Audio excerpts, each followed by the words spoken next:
Well, there's not only action at Etihad Stadium, there's going to be a great game with plenty of emotion at the MCG as well, because it is St Kilda and Collingwood, the two combatants of the 1966 Grand Final, which all Saints fans know were victorious by exactly one behind, courtesy of Barry Breen.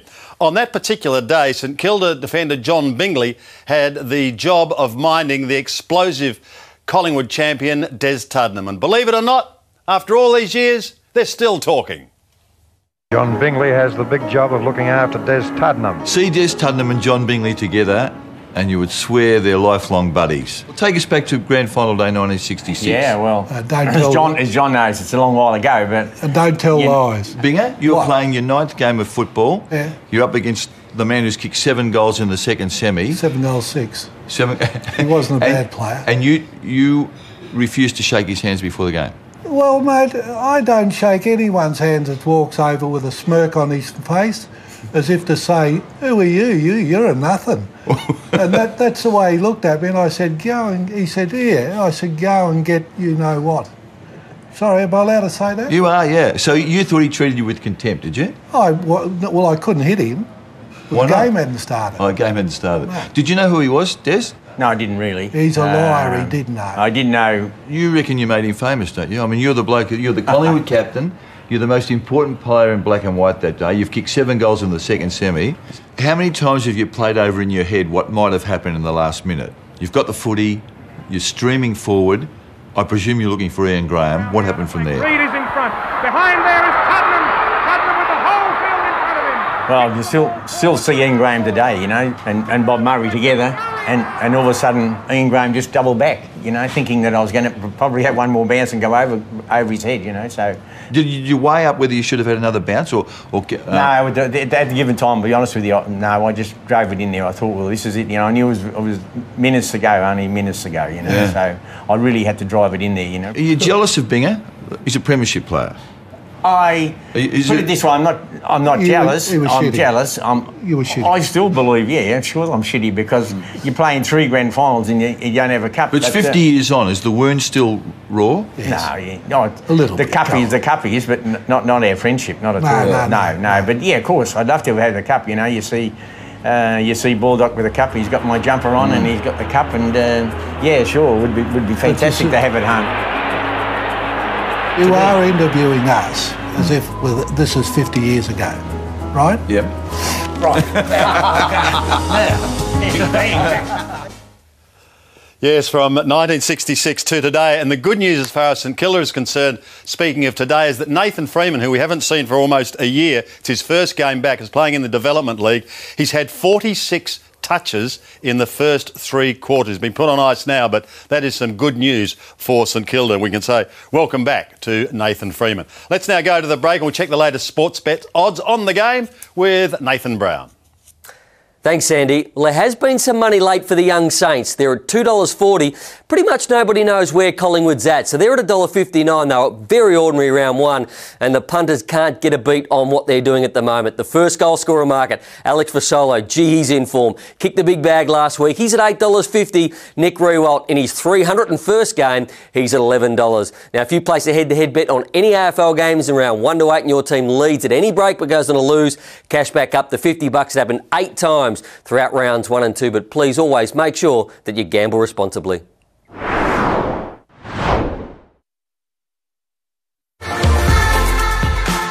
Monday night is always must viewing on the Fox Footy. 360, of course, showing the way. It's the coaches' night.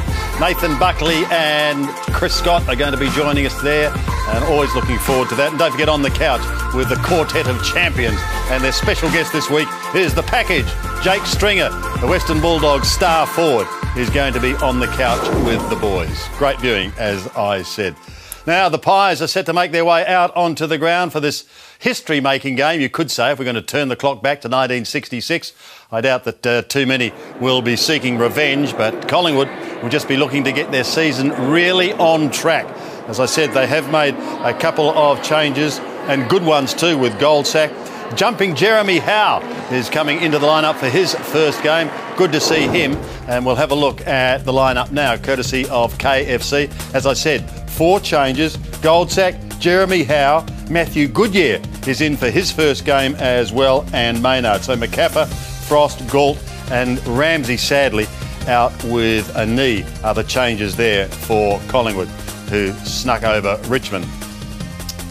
As I said, big day for the Saints. There's two of the stars. Well, Barry Breen, Mr. Point, and Cowboy Neal, who was sensational, kicked 5 goals, 6 in that grand final and was an absolute star, gave absolutely everything for the Saints. And I'll tell you one thing for sure, these gentlemen are going to have a big, big day. They have a celebration night tonight, and I think that too will go into the wee small hours of the morning, because with just the one flag, well, you've got a lot of celebrating to do. And if these youngsters can walk past those two champions with that Premiership Cup, surely they should be inspired. Nick Riewoldt, of course, leading the way with 301 games, and let's hope that they can really throw down the challenge to Collingwood this afternoon. We'll have a look at the St Kilda lineup. Only the one change. Minchington comes in and at the expense of Gresham. Incidentally, the Saints' average age for this game at the moment is 25.5, compared that to Collingwood, who is the equal youngest this round of 23.9. So quite a disparity as far as age and experience is concerned between the two sides. And just repeating that good news about Nathan Freeman in a moment, but firstly a reminder, you can watch Fox Sports anytime, anywhere on your device with Foxtel Go, including every AFL match of every round live. And best of all, it's included in part of your Foxtel subscription. Foxtel Go, you can download it right now. Nathan Freeman, the young Saint, playing in the Development League. I'll just give you his stats. In the first quarter today, he had 15 disposals. In the second quarter, he had 13 and a goal. In the third quarter, he had 18. 46 disposals in his first game back for over a year. We look forward to his return. Bit of biffo going on there at the moment with Weller. He's prancing around the young Saint. Umpire's trying to chase him and settle him down. So here we go. Looks like a pretty good crowd. It's Collingwood and St Kilda at the MCG. In the rearview mirror, Saturday afternoon football. Hickey versus Grundy. In the middle of the ground is underway. Hickey, terrific in the first round. Little flat last weekend. Crisp, terrific out of the middle. An early chance in the end. Cloak couldn't quite savage. Nunes, Geary taken hard. Here's a chance for De Goey. Bouncing ball. Cloak got involved. Here's a chance for Langdon. Normally a defender. He kicks the first of the afternoon.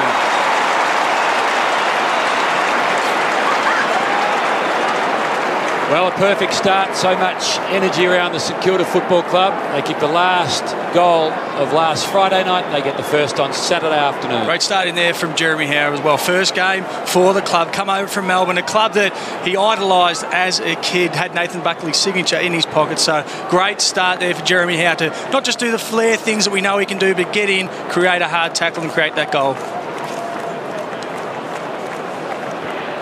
You're going straight back, guys. Could be a bit of a competition this afternoon. Darcy Moore and Jeremy Howe in the same forward line. Cirque du Soleil. They got a goal of the Pies with 4 seconds remaining last weekend. 21 seconds to open their account on a Saturday afternoon. Howe and Cloak involved in that ball moving forward. So for the first time, Nathan Buckley has his 3 big off-season recruits all out on the ground together. Adam Treloar, Taylor, make that James Ashen, Jeremy Howe for the first time. Taylor Adams taken to ground by Hickey. The man, Collingwood. So the Pies again. Play on. Hands on the footy. Wide to Sinclair. Langdon kicked the first, wants the ball. Might get it again by hand. Sinclair ignores him. Well done. Nunes involved. Seb Ross. Nothing really. Up the ground. Saw that. Retreated back inside. Now Nunes running to the sunshine. A man with a big future, we hope. McCartan. Manhandled by Reid. Help comes from Brown. That was a great smother at half-back too, because they're away again, the Pies. Alan Richardson said pre-game that they needed to get their hands on the ball. The early indications are that Collingwood are winning the contested possession. They need to balance that, the Saints. Grundy, last week's hero, Crisp. Armitage just waited for Langdon to get hold of the footy. Then as soon as he did, tackle is on. Collingwood, Tom Langdon.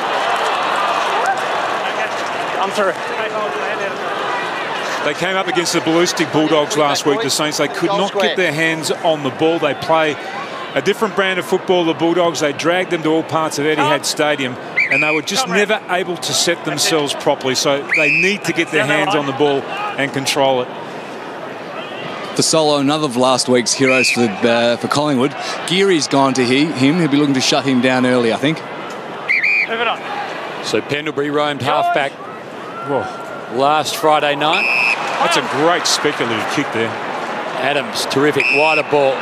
Oxley had a runner, and that was Marley Williams. He was ignored.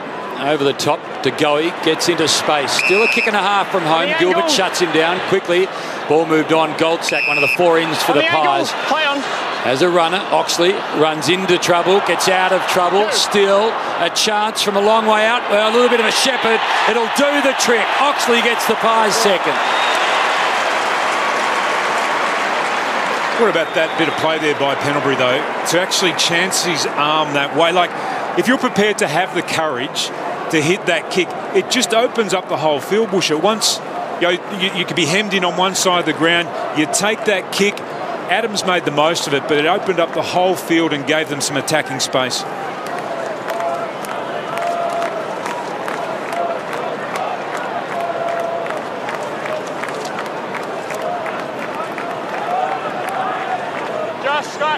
We see the build-up here going inside 50, caught up by Pendlebury, as you said, off half-back. Fantastic kick just to set that play. The courage that took, something from the captain needed to get him underway. Grundy won that ball. Gilbert read it well. The goal kicker Oxley to Adams and Pendlebury, all involved in that build-up from half-back. The Pendlebury kick was speculative, as Tim Watson alluded to. Set the Pies away. Montagna at half-back, works it to Ross, now to Savage. Montagna on the end of a series of handballs to Revolt. He's been warming up for a long time.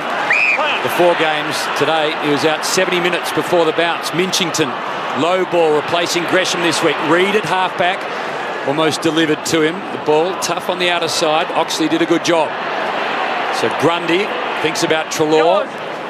Now a high ball. The Flyers, well, Cloak didn't really leap at the ball. Fisher alongside of him.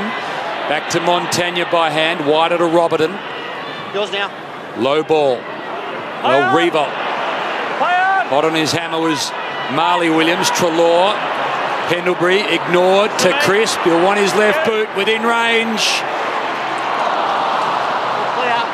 Been a pretty audacious start from the Pies. Look slick and confident right now. Yeah, we're seeing Pendlebury get involved in the play a lot already. Weller's gone to him. We know Pendlebury's had sore ribs, so Weller's going past him every time he can and hitting him. Well, Weller's playing almost like a defensive forward at the moment. And it's no good just hitting him. He's got to get in and stop his run that he's provided so far. Bruised out the back, Revolt. Just caught behind Oxley. Marley Williams, ball. Ricocheted about the place. Gilbert to Weller. Again, couple of one-on-ones inside 50. The youngster McCartan is chosen almost to Loney by hand. Takes on the responsibility, then dishes it off. Here's a chance. Jack Steven to within 30. He's a good finisher. Saints are on the board. They're away. He's a good runner too, Jack Steven. He came off half-back then. He could have been a handball target, but they ignored him then, the Saints, when they went forward as a long kick. The right kick too to Paddy McCartan.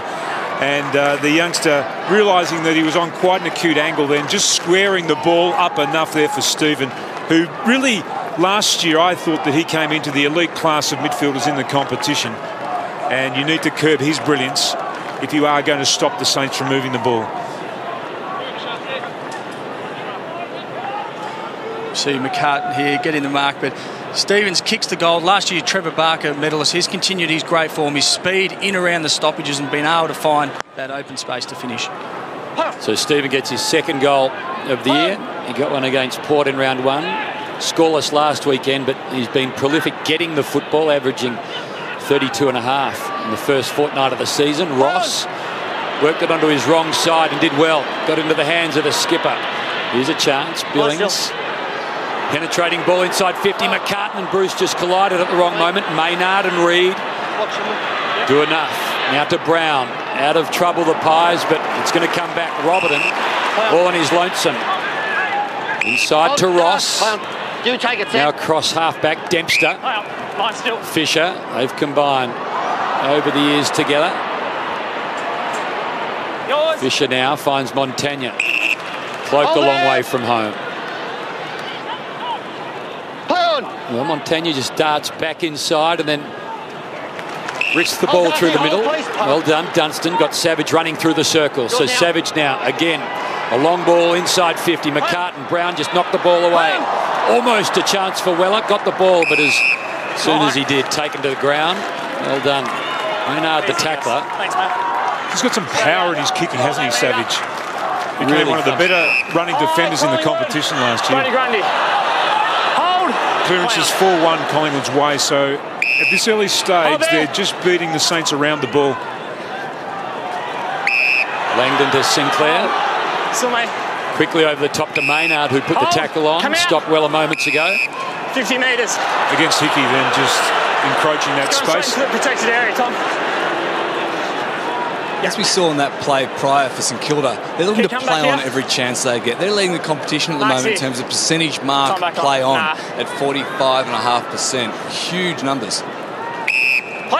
So Maynard, Greenwood, who's at home for Solo, flew to go. He just drove the ball well. Left boot, as he brought it around enough. Not quite, but for Solo, full of confidence following last Friday night's 6 goals. I'd like to have another look at that, Hammer, too, because it looked like he didn't really even go for the mark in the end for Sol. It was like he just palmed the ball down here. Just watch. I reckon he did that. He just knocked the ball down there to the go. He's a thinking player for Sol. And Nathan Buckley alluded in the press conference last week after his best on-ground performance how he'd matured as an individual as well as a player. That was a real compliment, wasn't it? Late in the game, Richmond are putting their best defender, Rance, on him to try and curb his brilliance. St Kilda are setting up nicely on the outer side here to try and get some run and switch again. So Geary's got a little bit of time to think about the ball coming towards him, and then time to get into the hands of Gilbert. Here's a chance for Loney. Maynard will try and close, but Webster on the run. A couple of long ball options. McCartan's got to be quick. He's got to go to Bruce. He took too long. And Chris, who's been so brilliant for the Pies, works it back into the middle. Well, so that's just adjusting, isn't it, to schoolboy type pressure as opposed to AFL pressure. He'll learn, the kid. They've got a good turnover here, though, the Saints. Well, Goodyear, his first kick, works it into the hands of the opposition, and now Bruce can have a look at the Saints' second and bridge the gap to 2 points. Just shows how sharp you've got to be, how quick one team can turn it over. Here we see an intercept mark here, repelled straight back into your forward 50. Schoolboy footy, young guys' experience. You need to be able to switch on quickly. So Bruce. 1 metre.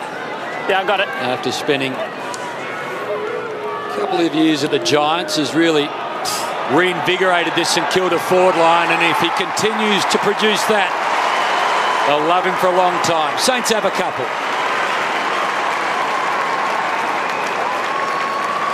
Well, getting Nick Riewoldt up the ground a lot's really given this guy the opportunity to really start putting his stamp on that forward line. You look at who's still to come in for the Saints. They have Lee Longer, really a ruckman.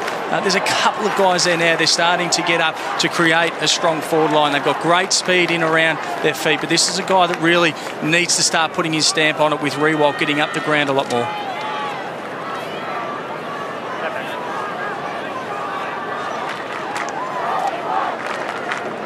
That's a beautiful kicking action there from Bruce. Outside 50, sailed through with ease. And Tim, you talk about reliable. Block, Collingwood. Travis, bring it round. There you go, Travis. Come back on. That'll make him quickly change his mind about going into the Dangerous occupation. Riewoldt went back with a flight, just got impeded. Well, chance here for the Saints. Blair, terrific. Cloak on the run, doesn't have time to think about this. Just going back to Josh Bruce. 42-15 from set shots last year from an overall annual haul of 50 goals. He's got a lovely kicking action. There's not a lot wrong about it. The Saints at half-back, not clear yet. Riewoldt now. Time to deliver to a man with a bit of time about the place. One of the 5 jacks. This one, Sinclair, just arches his back over the top. It's a beautiful ball. McCartan in the sun, won't have a problem. He'll kick the first of his year. Saints in front.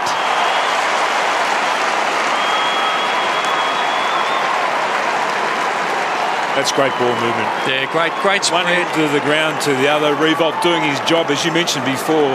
Just being that conduit type player that can drift up the field, take a mark, and he's an intelligent ball user too. And when you've got so many younger guys in around your midfield, just have Riewoldt getting in those spots, providing an option in there why the young guys still learn around him to be able to transition that ball from back line so easily. Time out, late fellas. Fantastic chain by foot there by St Kilda. They're using the ball 92% efficiency. Pies, on the other hand, at 68%. They're really hurting themselves going forward with turnovers, Pies. So well done to Paddy McCartan, just his 8th game, his 4th goal, 1st of the season. And with it, the Saints, they get back in front. 3 points the lead as Dunstan this time applies the pressure on Maynard. I think the move will be when Cloak goes into the ruck, Bruce will then go into the ruck and ruck against him. Both sides have really only got the one recognised ruckman in their team. And they won't want to put their backup ruckman against the #1 ruckman too often. Cloak this time beats Bruce doing the ruck work. Langdon, well done. Greenwood, Adams, over the top it goes for Solo. Nice little move initially. Maynard, Treloar, wider still to Cloak. Well, terrific stuff in the end. Well done from Armitage. Looping handball over the top. Nunes. Now to Montagna. Neat stuff from St Kilda. Sinclair. He found McCartan with his last ball. Now to the skipper.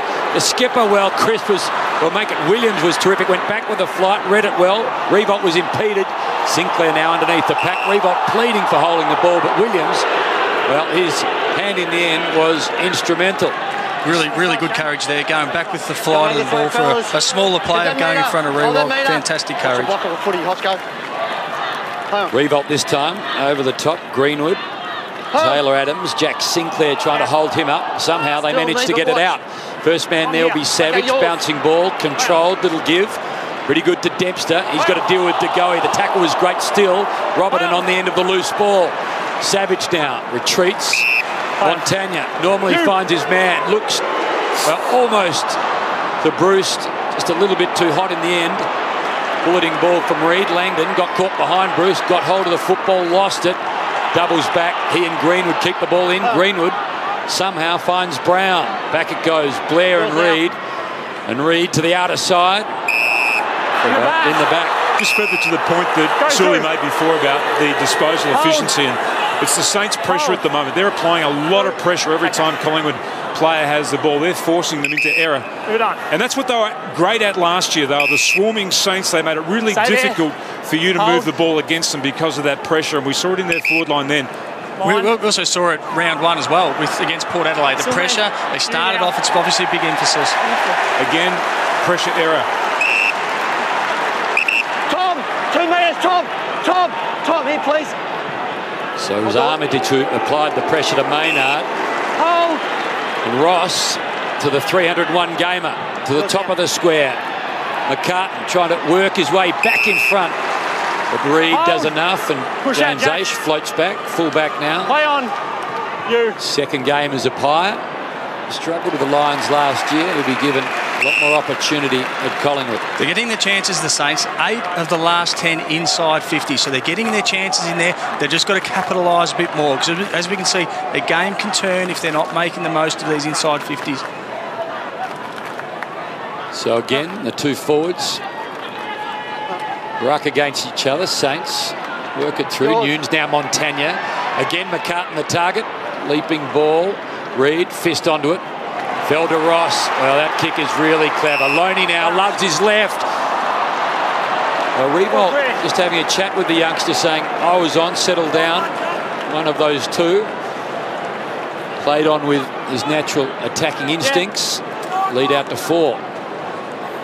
It's just one of those opportunities, isn't it, Tim? It's not just finding the right man inside 50, it's looking for your skipper, making sure you're settling if you are going to take the shot to kick the goal. He really didn't need to play on there, though. On his left foot. Pendlebury to Reid. Here's a chance for the Saints. Robertson ducks back inside. The skipper on the lead. Well, he had a lot of it. Hands in the back. Time back on. They're causing a bit of havoc down there at the moment, aren't they? That's They're good. Straight back from there, Nick.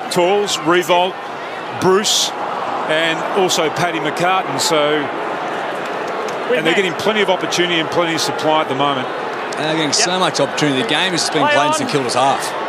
Well, Riewoldt, the J curve. Don't often see it from Nick. The Saints have got 4.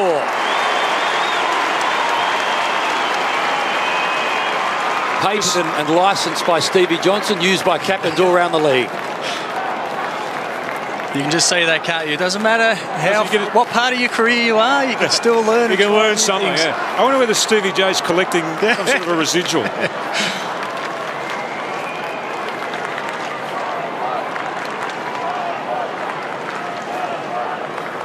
If it's franchise, I wonder why it's not called Jim's kicking action.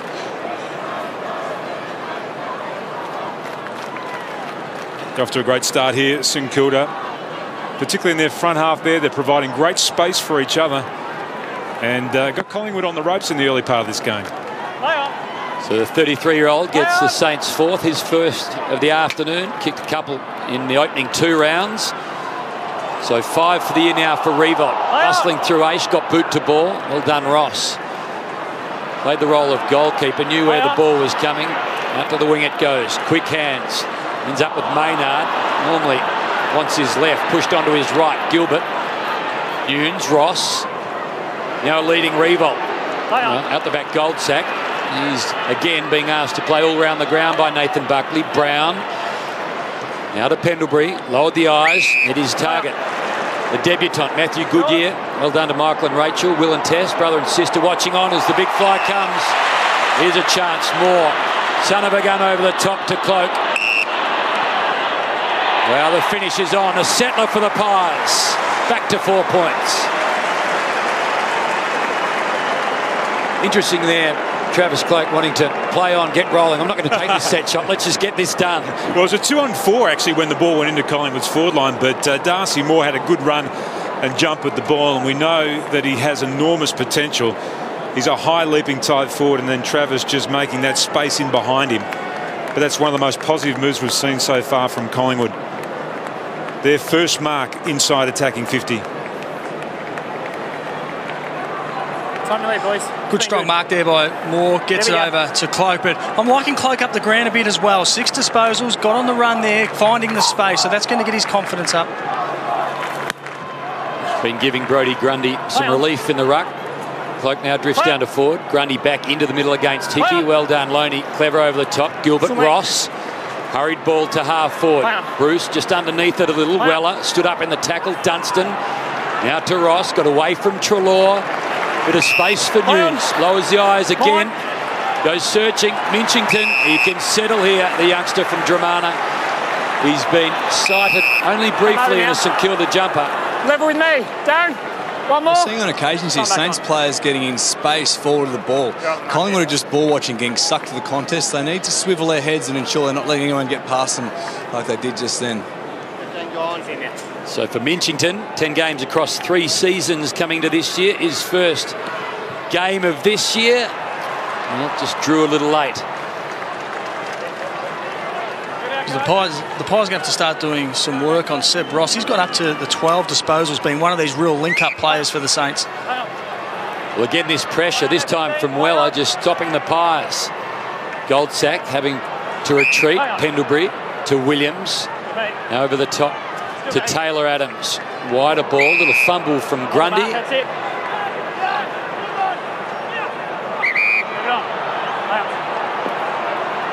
Fantastic pressure here by the Saints, just pushing the Pies back, keeping them in their defensive 50. No, you're right, Sully. They looked like they might have been able to escape, but they closed down the X's really quickly. And they've forced that kick down the line. Front spot, Aish. Savage doing the spoiling. Collingwood. Aish. Still mate. Hold. A couple of the big pickups in the off-season combining. Treloar, Adams. Play on advantage. Bucks wanted him, got him a couple of years ago. Now Chris back inside. Pendlebury, long ball over the top to Goey. Gets away from Geary. Hickey gives a bit of support. Pendlebury taken high. Has been. That's what's been awarded. It's a high tackle. Gee, I'd like to see this again because he dropped to his knees then, Pendlebury. Well played, Pendles. He's played it beautifully. Again, great pressure by the Saints, and they're fortunate to get that position there, Pendles. One's good. You know, there's been times this year where the umpire has seen that a player's done that deliberately to lean into a tackle, and they've just called play on. Level with me.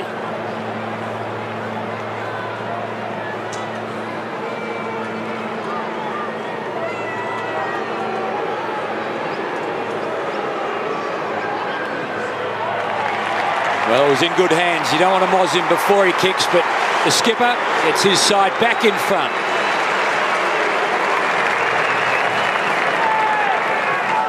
Plenty of experience there that obviously drew that free kick, but for the Saints, it's probably not the person you want drawing the free kicks deep inside their 50. Such a punishing finisher of the ball is Scotty Pendlebury, which is why they've been using him off half-back a little bit. We know he's got those sore ribs, but his ball-using ability up the ground, but also to finish, is one of the best in the competition.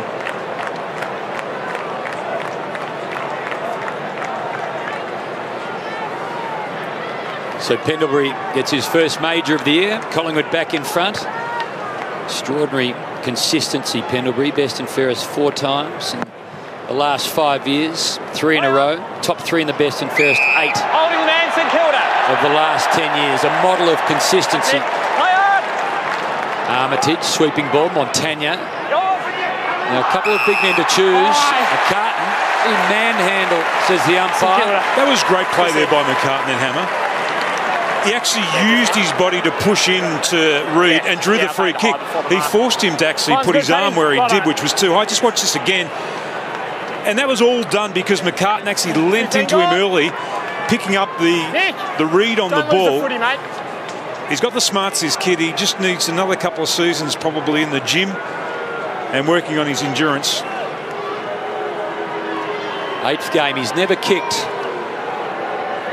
2 in an AFL match. Still searching for his second this afternoon, so back to a level ball game. There's an old-fashioned forward look about him, though, isn't there? Yeah, there is, and like you said, he's got those little tricks. He knows if he's not in the right position, he can just give a little push out and use his body well. Thumping ball into the middle of the ground. Hickey and Grundy both unable to get a hand onto it. Well done, Montagna. Combines with Savage. Treloar saw what was happening and took on Montagna as soon as he received the footy again. They like that play from the kick in, the Pies. A long one down into the square. Play on. Grundy not getting a lot of distance, but Crisp just knocks it forward again. Blair, De Goey gets hold of the football. Now to Aish. Balanced footballer, inside 50. Fisher just getting into the right spot. Read that beautifully then. He was watching the ball, not his direct opponent there in cloak. Had his eye on the ball the whole way and was able to affect the spoil because of it. Great defensive play then by Fisher. So Hickey, so much stronger than when he arrived at St Kilda. Weller, Geary, Dunstan. Did well, didn't rush the kick, darted back inside. Now McCartan and Reid, shoulder to shoulder. Maynard crashing through, Bruce the tackler. Sinclair did well, just put it into McCartan's hands, a little fumble. Was he held without it? He was. Again, McCartan a free kick. Riewoldt snuck out the back there again, guys. Pies just too busy watching the ball. Need to be aware of the St Kilda guys running forward. Dunstan just drew the man. Weller, well, the kick not quite. Reid at full stretch for the Pies. What an important inclusion he was last week too. He's such an accomplished defender and kicks the ball really well too. Played just 5 last year and they're enjoying him. Back again. Hold the ball, St Kilda. So that was a free kick then to Stephen for the fend-off, you would have thought. I was holding the ball anyway, so same deal. Yep. The non-officiating umpire came up from half-back and said the first free kick was to Jack Stephen. Holding the ball or an illegal fend-off. Either way, Saints with hands on the football. Fisher to Geary. Webster's the man on. He's all by himself. He squeezed the kick down the line. Back inside it comes to Geary, who put it into Webster's hands. To half-back Fisher, where he's done the bulk of his work for St Kilda over the journey. Game 219. Battled with injury. Seemingly on top of things, at least for the moment. Sam Fisher winning the battle against his body to Jack Stephen, who rarely misses for St Kilda. Back to Weller, who's grown so much as a player since he arrived from the Saints. Yeah, one of those guys that just... St Kilda. He's a powerful unit. Yeah, he's just really taken that opportunity in the leadership group now and really goes after the best player on each side each week. He's a real competitor, aggressive, strong at the contest, does all the right things. Flourishing in the new environment that he finds himself in. Montagna knows no other environment. Nor does this man. Oh, there, Ben. Saints for life. Really set now, Collingwood's defence. They're just going to have to think their way through this. The Saints just try and find some gaps, spread the field again. Oh, they've got numbers out here all over the place, boys. They'll get some clean touches. Right in front of you, Brad Sewell, Geary, Savage. So Sinclair closes one, can't manage the other. Savage takes off. Low ball, well, absolutely brilliant. Revolt, 9th touch. Now to Nunes, low ball. Armitage thinks about going short. Well, there's a nest of Saints, and Jack Sinclair, with 90 seconds on the clock, can get them in front again with any score. I loved what they did then, the way they shifted Collingwood's defence. Sully called it beautifully. They called the ball out wide. They had 3 players. Over the top, Sinclair to another Jack, this time Loney. Saints in front. And then they were able to work their way inside their attacking 50. And they did that with some really intelligent kids. Savage has been a revelation, hasn't he? Like getting the ball in his hands at around the centre part of the ground because of his kicking ability, his running ability, and his disposal. That first disposal then really opened up Collingwood's defence. Just their run and carry, the ability to play on as quickly as possible. Uncontested possessions, St Kilda is smashing them. We see the little chip over there, just got the Collingwood defenders off guard. But as you said, they controlled that play for 3 to 4 minutes then. Moved the ball sideways, found the gap, found the opportunities. Fantastic play. Marks inside 50, St Kilda 9, Collingwood 2. Disposal. Montagna had time to get hold of the footy again after a brief fumble. Here's Savage again with that kick, setting things up. He's found his man again. Like Brodie Smith and Matthew Suckling, when Savage has the footy, you feel like something is going to happen by foot. Hey, Sully, he was at Hawthorn with you. Did you realise how good he was in terms of his disposal there? Yeah, absolutely. His run and carry can be devastating when given time and space. He's got such a penetrating leg, either long or, as we're starting to see, with experience, he's starting to lower his eyes and hit up those shorter targets. So Sam Gilbert, 32 goals as a Saints. He's been in the wilderness a long time, but suddenly Saints back-to-back goals. They lead by 2 goals.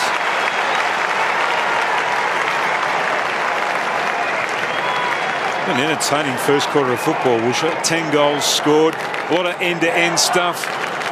And we saw Alan Richardson pre-game. He talked about the fact that he wanted his players to get their hands on the ball to control the contested possession. And at this early stage of the game, they're winning enough of the ball to create enough damage. They're staying in the contested possession. They're down a little bit there, but really spreading well.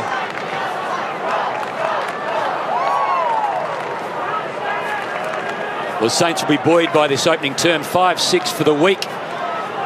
Yes. Last week against the Dogs. 6-3 with just a handful of seconds left to play in the first term. Bouncing ball, Savage, who's been outstanding in the opening 30 minutes, will get the Saints out of trouble for the final time in this term, and it's been impressive. 10 goals in the first quarter of football. Pies got the first 2, but the Saints got hold of the Pies in the last 20 minutes. Saints by 12 points at the first break.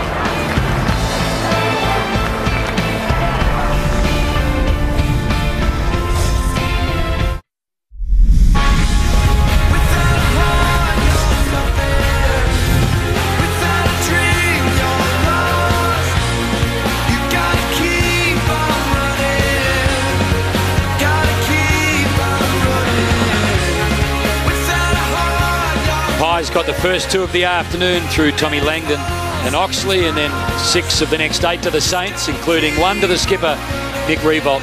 Single goal scorers all around the ground. Seb Ross, Shane Savage have been brilliant for the Saints. 6'3", 4'3", Seb Ross. He's just been drifting across half-back, picking up a lot of the football and working himself into the middle of the ground.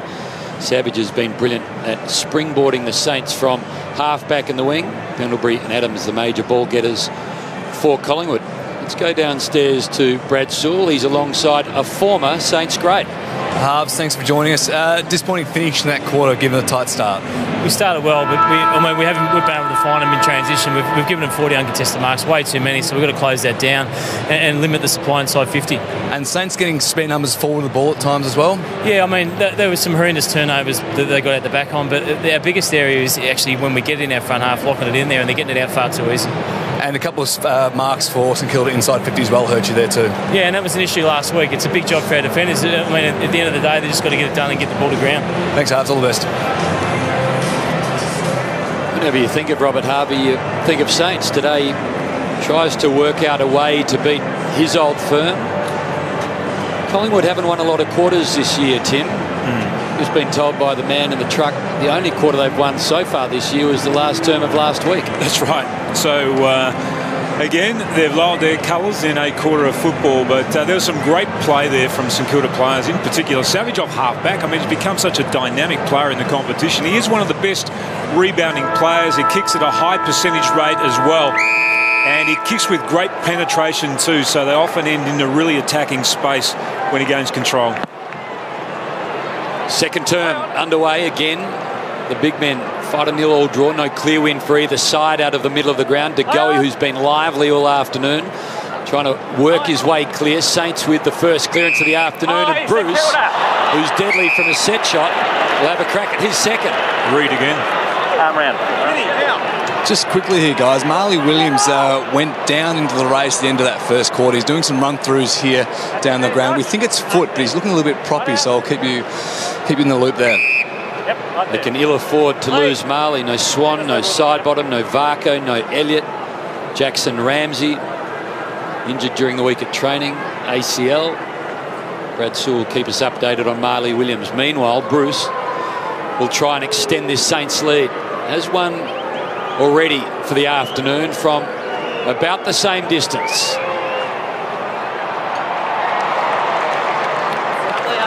He just didn't strike that very well at all, and we saw there Reid giving away another reckless free kick. And look, he hasn't played a lot of footy over the last couple of years, so maybe Woosha, that's part of, you know, like getting himself back into the groove. Well, costly turnover. Here's a chance. Billings looks inside, lines up the goals. Not as he would have liked. Yeah, Timmy, as you said, I think it's going to just take his time. But to the young Saints forwards, they're big forwards. They know how to play the body. They know how to step. They know when to engage to draw a free kick if they're not in the best position to take the mark.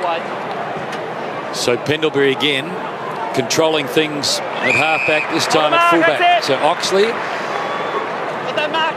the second of the Pies goals for the afternoon to De Goey. Fasolo star last week. Just the one disposal in the first quarter. Hasn't had too many looks. Well, Howe set himself from behind. Couldn't quite get the leap. Oh, tackle was brilliant from Nunes. Grabbed hold of Oxley's right arm. Couldn't get rid of the football. And suddenly the Saints again from the wing. Punch forward. Flying from behind Bruce. Second and third grab. That'll do. Handball wide. Now Billings. Long ball. It's accurate. It's got everything. Saints out to a 19-point lead. Wow, they got him on transition again from half-back. And I tell you what, Ben Reid right now, you're a defender. You're an old defender, Woosha. He'd be thinking right now, am I supposed to play this bloke in front? I gave away a free kick the last time.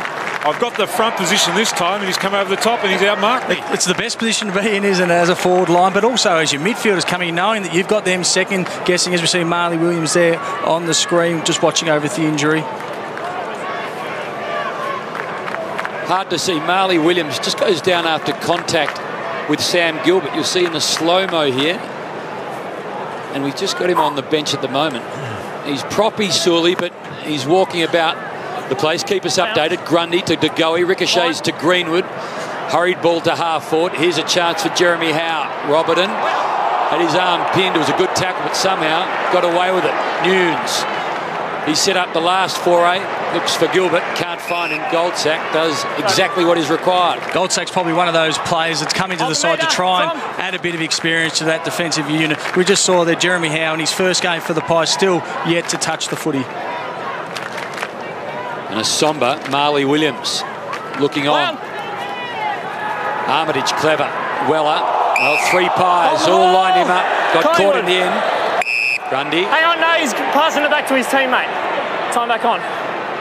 Saints getting back quickly in numbers just to Yours, mate. make it difficult for Collingwood to go forward quickly. That's good transition. Got the angle. And that's just overzealous. So umpire McInerney. Just walk there, mate. Thank you. Time back on. Explaining it all. Saints by 19. Ball hangs a long time. Well, what can't Nick Riewoldt do? He's an inspirational guy to have leading your side. Started on the wing again this quarter, the 9 disposals so far at 100% efficiency. So just a man that can get up the ground, sit behind the ball, knows how to read the play. They're very lucky to have him the Saints for so many years. What a player. Marley's just come back on here for the Pies. De Goey, ball just skipping away from him. Riewoldt again involved in this play. Riewoldt, you've got to remember, has already done a marathon. Yep. He arrives at the ground, gets rolling before. I think he runs to the ground, actually, too, even if it's interstate. Just remarkable how he prepares himself each week. Grundy, hurried kick. Blair, good take over the top. Saw what was happening. Crisp, now to Langdon. Well, beautifully weighted ball. Langdon had a look at all that was on offer. Saw De Goey, pulled his kick, hit his man. All right, settle down. Really was a great kick, wasn't it? We had sitting right behind him, looked up. There was nothing but numbers in front of him. Just found the smallest gap there, as you can see here in the build-up. Everyone was one-on-one. Just a little gap there. Great vision to lower the eyes and pick out the guy for the shot for goal now. Bit of a tumbler, but it just dropped in the right spot. You take those ones with you all the time. It's only the Pies' 3rd mark inside 50 to date so far. So De Goey, he's kicked a couple already this year. His first for the afternoon. The Pies 5th. So back to 13 points now at the G after the Saints got the first through Billings and started to look pretty dangerous. Gilbert got the last of the first term. The Pies, after getting off to a flyer, first goal inside the first 25 seconds. Oxley followed that up 3 minutes later. Have struggled. Cloak, Pendlebury, and now De Goey.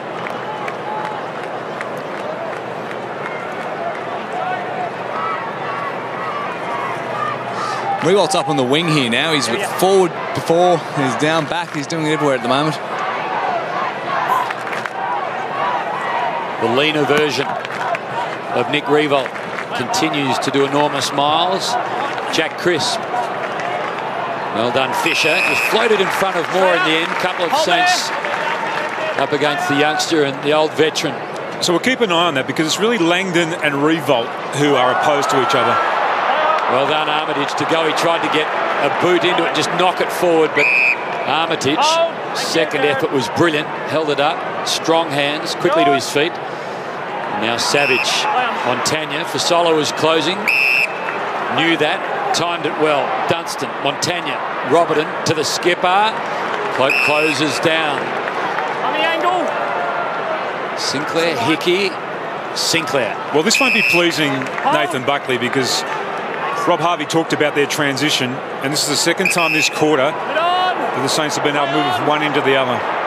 Seemingly, plenty of loose Saints inside 50. The Flyers, from where Grundy made himself a hero last week. Pies defending in this spot this afternoon. De Goey, Crisp at halfback through the middle. Chance for Moore against Fisher. The youngster against the veteran. The veteran just used his body, lost his feet. Didn't lose the battle completely though. How? Well, the bounce was unkind. Moore went back, got the footy. Montagna stopped the youngster. It gets held up, and the Pies, well, they look like they're away a couple of times. Montagna, Crisp, through traffic to goal. Well done, Jack Crisp.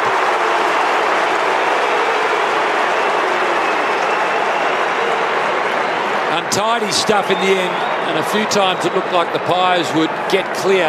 Desperate stuff from the Saints. The result, a Collingwood major. The last two, St Kilda now by just 7. And Lee Montagna had a lot to say to the umpire then about how long they allowed that Collingwood player to have the ball underneath him. But you just got to keep playing to the whistle.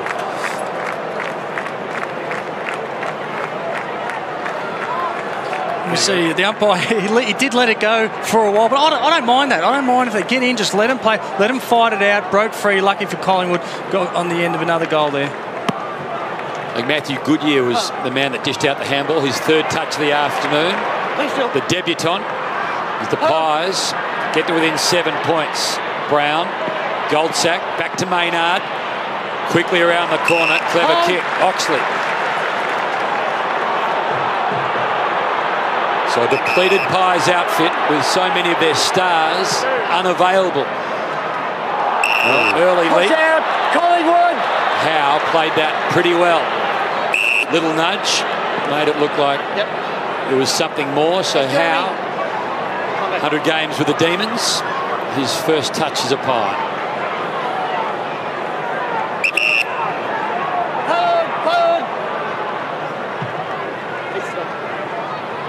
Grundy for Solo, more out the back, a big leap, always looks like he's in a reasonable position more. Oxley lost his feet, didn't get rid of the football, hold on to it, then Treloar, back it goes for Solo, gets away from Nunes, Oxley involved again, this time it goes back to Fasolo, now to Howe, from 60 into the square, almost for more. Again the Saints with the numbers, quick hands, Robertson, Billings, out of trouble, into the sunshine. Stephen a fumble at a critical moment. Goldsack, pressure is on. Saints, though, somehow have weight of numbers again. Nunes over the top, skips towards the boundary. Chris took the last goal. Happy to see it over. In fact, too eager to see it over. Yes, yours. Robertson, Billings, Adams got a hand onto him, but ball to boot to Dunstan to Nunes. Webster flew by. Nunes held onto the footy. Well, not a perfect kick, it was close to it. Weller on the end of it to try and kick the Saints 8th. Just going back to that point that Sully made about them playing on. Again, we saw that at half back where they just forced the issue. Collingwood have been a little bit more patient in their ball movement, but St Kilda happy just to play on at all costs and allow something to eventuate and open up for them. The kick was superb. Weller was chosen, ran into space, had to go over the head of two Pies. It fell into the arms of Weller.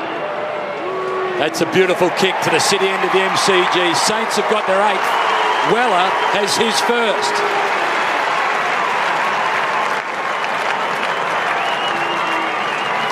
As we said earlier, he's been a fantastic pickup for the Saints. Been able to finish goals like that when needed, one of the more experienced players. But what I'm liking about the Saints is they've got the ability to move the ball quick, but if they need to hold it up, they need to slow it down to make sure they're hitting that forward 50 entry. They're doing a Nunes kick there from across the ground was absolutely fantastic. So they are controlling the flow and momentum of the game, the Saints.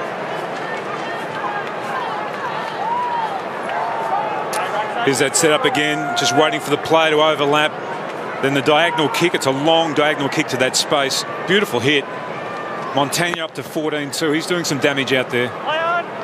So a terrific finish from Maverick Weller. Saints back out to a 13-point lead. After the Billings goal to start the term, it was 19. Seb Ross, beautiful opening term. Revolt just caught underneath it this time. Reid wins the battle.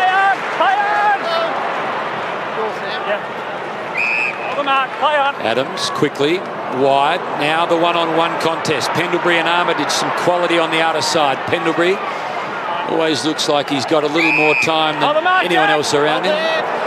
Finds Langdon. Pies missing Varco too. He's been injured, recovering from a hamstring. Almost got up to play this week and says that he will definitely be back next week. Great play by St Kilda again defensively, just to force the turnover. That's really disappointing for Collingwood, though, not being able to move the ball again off half-back. But getting back to Varco, he was one of their most effective players last year, so they are really missing him in the early part of the season. This time Gilbert and Bruce, the big men, asking little men to get in the right position. Bruce flying over the top. Saints win the footy. initially, now Goldsack. Well, tough sort of a kick. Thought it was going to just be intercepted by Gilbert. Not the case. Out to Cloak on the other side. Decides to go long to half forward. 2 pies. Howe, hands on the footy, not able to take it cleanly. Greenwood around the corner. Well, he spotted James Aish, didn't blaze away. Kick was perfect. Now Aish needs to finish.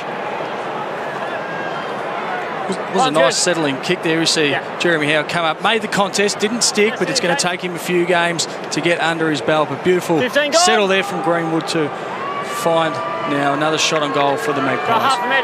Kicked one last week in his debut game as a Collingwood player. This to make it 7 points, and he's delivered.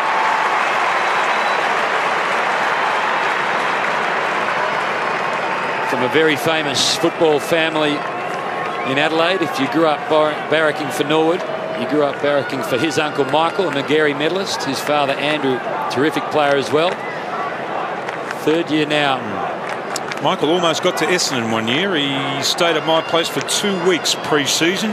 Just decided that Melbourne wasn't necessarily for him, and he went back home again.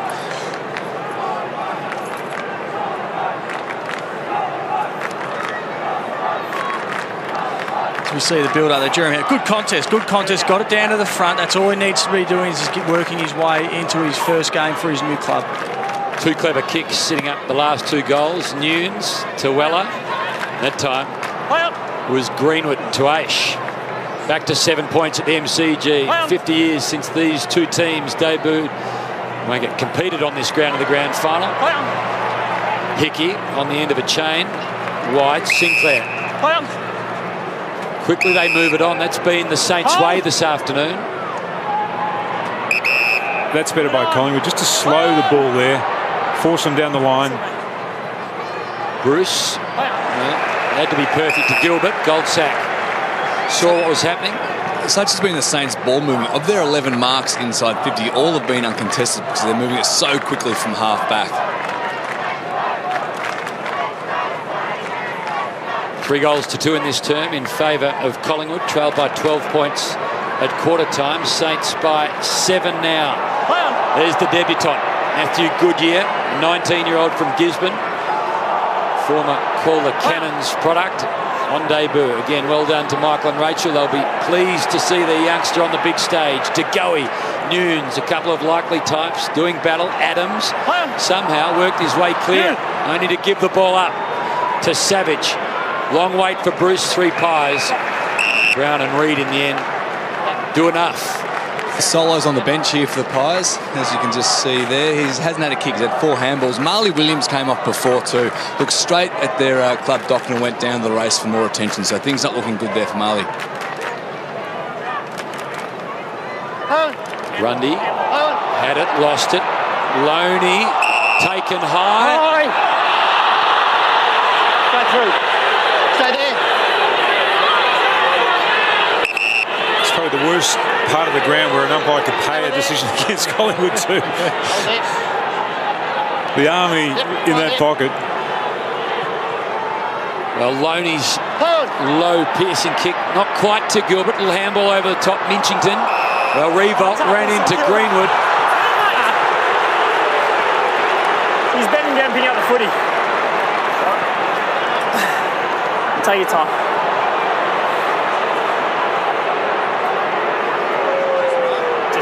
Well, it's definitely a free kick.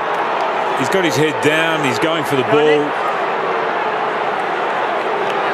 Well, there's nothing aggressive about Greenwood, but he just made too much contact with the upper shoulder and the head of Revolt. You all right? Okay. He's okay, so you need to move away. Just here. 15, Nick. Big kick for the Saints. Big kick for Revolt. Big kick for this game. Took a long time for Nick to get back up onto his feet there. We'll have a look at that in a moment. But Revolt, well, he is just an outstanding footballer. He gets another. Saints skip out to 13 points.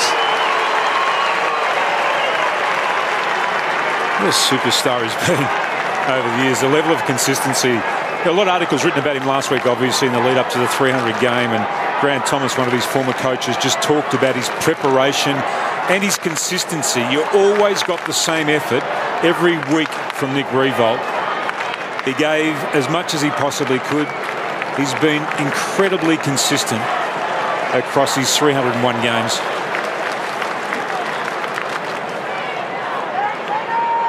We see it here, the free to Nick Riewoldt. Certainly there, free kick. Greenwood did try to turn, you see, late on the side, but did get him high. Definite free kick there for Riewoldt. It was just the way that Nick went down to the ground and the time it took to get up. So it'll be interesting to see what the St Kilda Medicos do with Nick. Able to kick the goal, but straight off into the hands of the trainers. Sinclair at half-back. Beautiful kick over the top. Adams waits a long time, but the kick was perfect. Never in danger of Nunes running him down, and that kick equally as good to Cloke. He needs to do now what Riewoldt did at the other end of the ground and go back and kick this. And I reckon these kicks for him are easier than a piddler from 15 to 35 metres. He goes back, he's more confident, he kicks through the ball. He's definitely got the distance. Get off the fence, Tim. Is he going to kick it or not? He'll kick it. He's kicked it a long way. He's kicked it straight. Watson is right, and Cloke gets it back to 7 points. The longer ball, the more unlikely ball, the better Trav feels about his football. You know that little man that gets inside your head? He really yaps inside 30, doesn't he? He doesn't yap inside his head when he's kicking from that distance. He's a bigger man for some, though. That's the problem. We saw him in that first quarter. He got the ball close and he knew, I have to play on here, because that little man was just starting to wheel his way onto the ground, and that one there, very settled, probably right in his perfect range there for Trav Cloke. Well, this is like shelling peas for Travis Cloke at that distance. It is. You could kick him all day long from there. Absolutely, absolutely. Surely asked you to jump off the fence. You jumped off, backed him in. Where about the next goal-kicking coach at Collingwood? 1 goal 3 for the year coming in today. Cloke has 2-1 for the afternoon, and Nick Riewoldt suggests might be going downstairs for a concussion test. Time back on. He's trying to run away, and you've got hands around him. Line's good. Just here. And this bloke has got one of the sweetest kicking actions in the game. 7 straight for the year for Solo. First kick of the afternoon. Nostradamus says he'll kick it. He kicks it. So back-to-back goals, Cloke and Fasolo, and a 19-point lead has been whipped to 1. They're making a move now, the Pies, and just an early hold there. I mean, Geary just finding himself in that uncomfortable position behind Fasolo, the dangerous Fasolo. Let's just hope Nick Riewoldt's okay too, because that wasn't much of a clash that.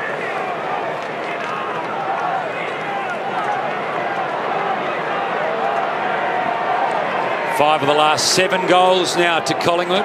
The run started with De Goey and Chris back-to-back, then Weller, then Aish, then Riewoldt, Cloke and Fasolo in quick time. 19 points. It was 1 now. Ross, brilliant in the first term. Treloar, brilliant in his opening 2 games as a Collingwood footballer. Cloke, ugly shot of a ball, might work out okay. Grundy, clean hand, sees the runner. De Goey, can they get 3 in a row? Almost, but exciting and lively Collingwood right now. After the early tackle on Riewoldt, he did come to the bench. He spent a couple of minutes there before going down the race. So it does suggest that maybe there is some areas of concern that they need to go down underneath the race and spend a bit more time seeing if he's okay and hopefully not concussed. Ball to be won at half-back for St Kilda. Well done, Billings. Saw Ross. What an afternoon he's having. Lowers the eyes, finds his man. So Minchington, who's a big kick of the footy, darts around the place with his eyes, and now perhaps is forced to go to the top of the square, into the pocket. Sinclair, help arrives, terrific stuff from McCartan. A contested mark, strong hands, well done the youngster. He's eyeing off his second. That's great courage too, and I mean that's one of the real signs why he was taken number 1 in the draft, Paddy McCartan. Look at this, just eyes on the ball all the way. I mean, Nick Riewoldt has a trademark on marks like that, that is just great courage going back with the fly of the ball, the oncoming traffic. It was a genuine pack mark, wasn't it? No fly, it was just a genuine flying back pack mark there. He plays each week with a weight of expectation given where he was taken in the draft.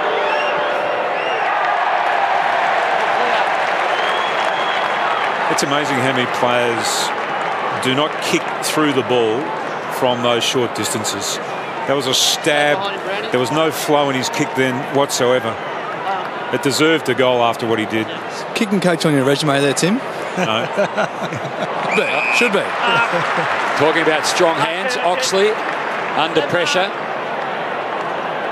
Terrific in the sunshine on the outer side. A beautiful autumn day in Melbourne, celebrating 50 years since the St Kilda Football Club won their first premiership against this Collingwood outfit. The Saints home game. Howe quiet in his Collingwood opener. Bouncing ball for Dempster. Waited a long time. Weller. Well, it's 50. Let it go. It's a high tackle. Back here. St Kilda free kick. Let it go. He's bending down to pick up the footy. Play on. He was lucky then. After the whistle, he carried through with the tackle in for Sola. Well, the Montagna kick over the top. Just sits high, but Hickey did it perfectly in the end to Geary. Now to Fisher. Saints have got the numbers. There's 3 and just 1 pie, and that's Brown. Bruce, he's got a couple over the top. Goes to Minchington. Threads through a couple of pies into the pocket. Well, a long wait for Billings, and the kick was just a bit hot. The youngster off the ground. Now the Pies should mop up here. Oxley, Goldsack. Well done, Collingwood. Leading to the ball is Cloak. Savage, hot on his heels, kick perfect to Cloak. Good play then from Cloak. He read the play way ahead, made sure that he was going to be that outlet player. At the back, Moore, front spot, Hickey. Moore got hands on the footy, so too Hickey. Neither could clunk it. Ball fell to ground. De Goey ensures it goes nowhere. Whenever Moore is around the ball, you think he's a chance with that leap he has.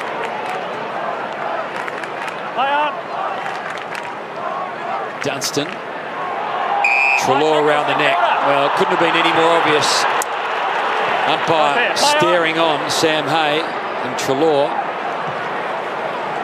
just got his That's a great arm over the top. Perfect to Billings. Now Billings has got man deep in Nunes, or a couple running short. Nunes is chosen now at the back. Reid had the height. Loney had it, lost it, gathered it again. Maynard, desperate stuff. Here's a chance for Sinclair. Comes crashing through. Tackle is brilliant. And again, this forward pressure from St Kilda, relentless. Make this way. Get that meter. Get that meter. Make this way. Umpire McInerney barks the instructions. Bruce, Hickey, Grundy, quick kick, goes nowhere. Follow the ball. Dragged it in. Straight back. Drag the ball in. Explanation clear enough. You drag the ball back in, so Greenwood now. Now that's a good sight. Williams back on the ground. Still pretty proppy out there, Williams. He doesn't look comfortable. Rob Harvey mentioned that quarter time Collingwood's inability to slow up St Kilda's ball movement with uncontested marks. Saints have only had the 12 this quarter, so it's been a massive win for Collingwood.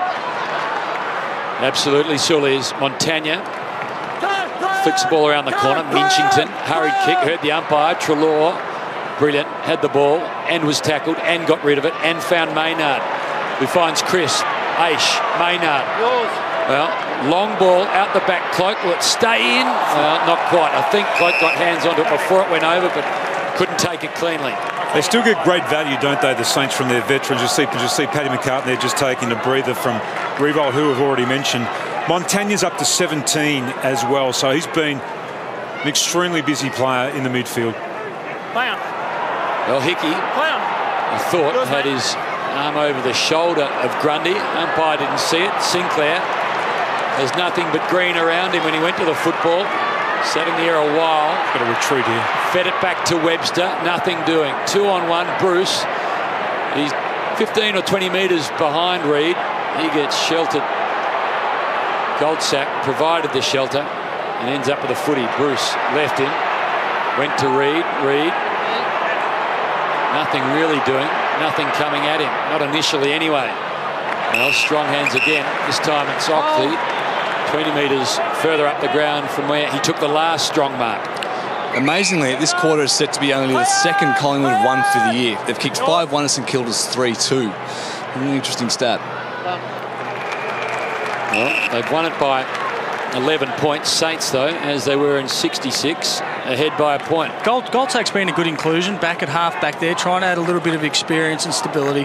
First game back since July last year, obviously with that niggling knee injury. So certainly one that they're going to look to add that experience to their what is a young back line. Well, we know it's the match that celebrates the 1966 grand final. Half-time in that match, it was Collingwood by a point. Right now, Saints by a point. Bruce, tackle is good. Got rid of the football, though. Oxley mops up. Reid. Bouncing ball for Grundy. Got to be quick. Chance here for the Saints. 23 seconds remaining. Still a ball to be won. Weller got a runner. Montagna over the top. Little wait for Stephen. Armitage. Well, Jack Sinclair won't know how much time's left. Neither will Montagna. It doesn't mind. He goes for home. 1966 half-time score. Collingwood 5-7, St Kilda 5-6. 1 point the difference in favour of Collingwood. Here it is the Saints by 2 points. 9-6 to 9-4 in a thoroughly entertaining first half of football. Pretty healthy crowd on a Saturday afternoon at the MCG. The Saints looking for the first win of the season. Collingwood looking for back-to-back wins.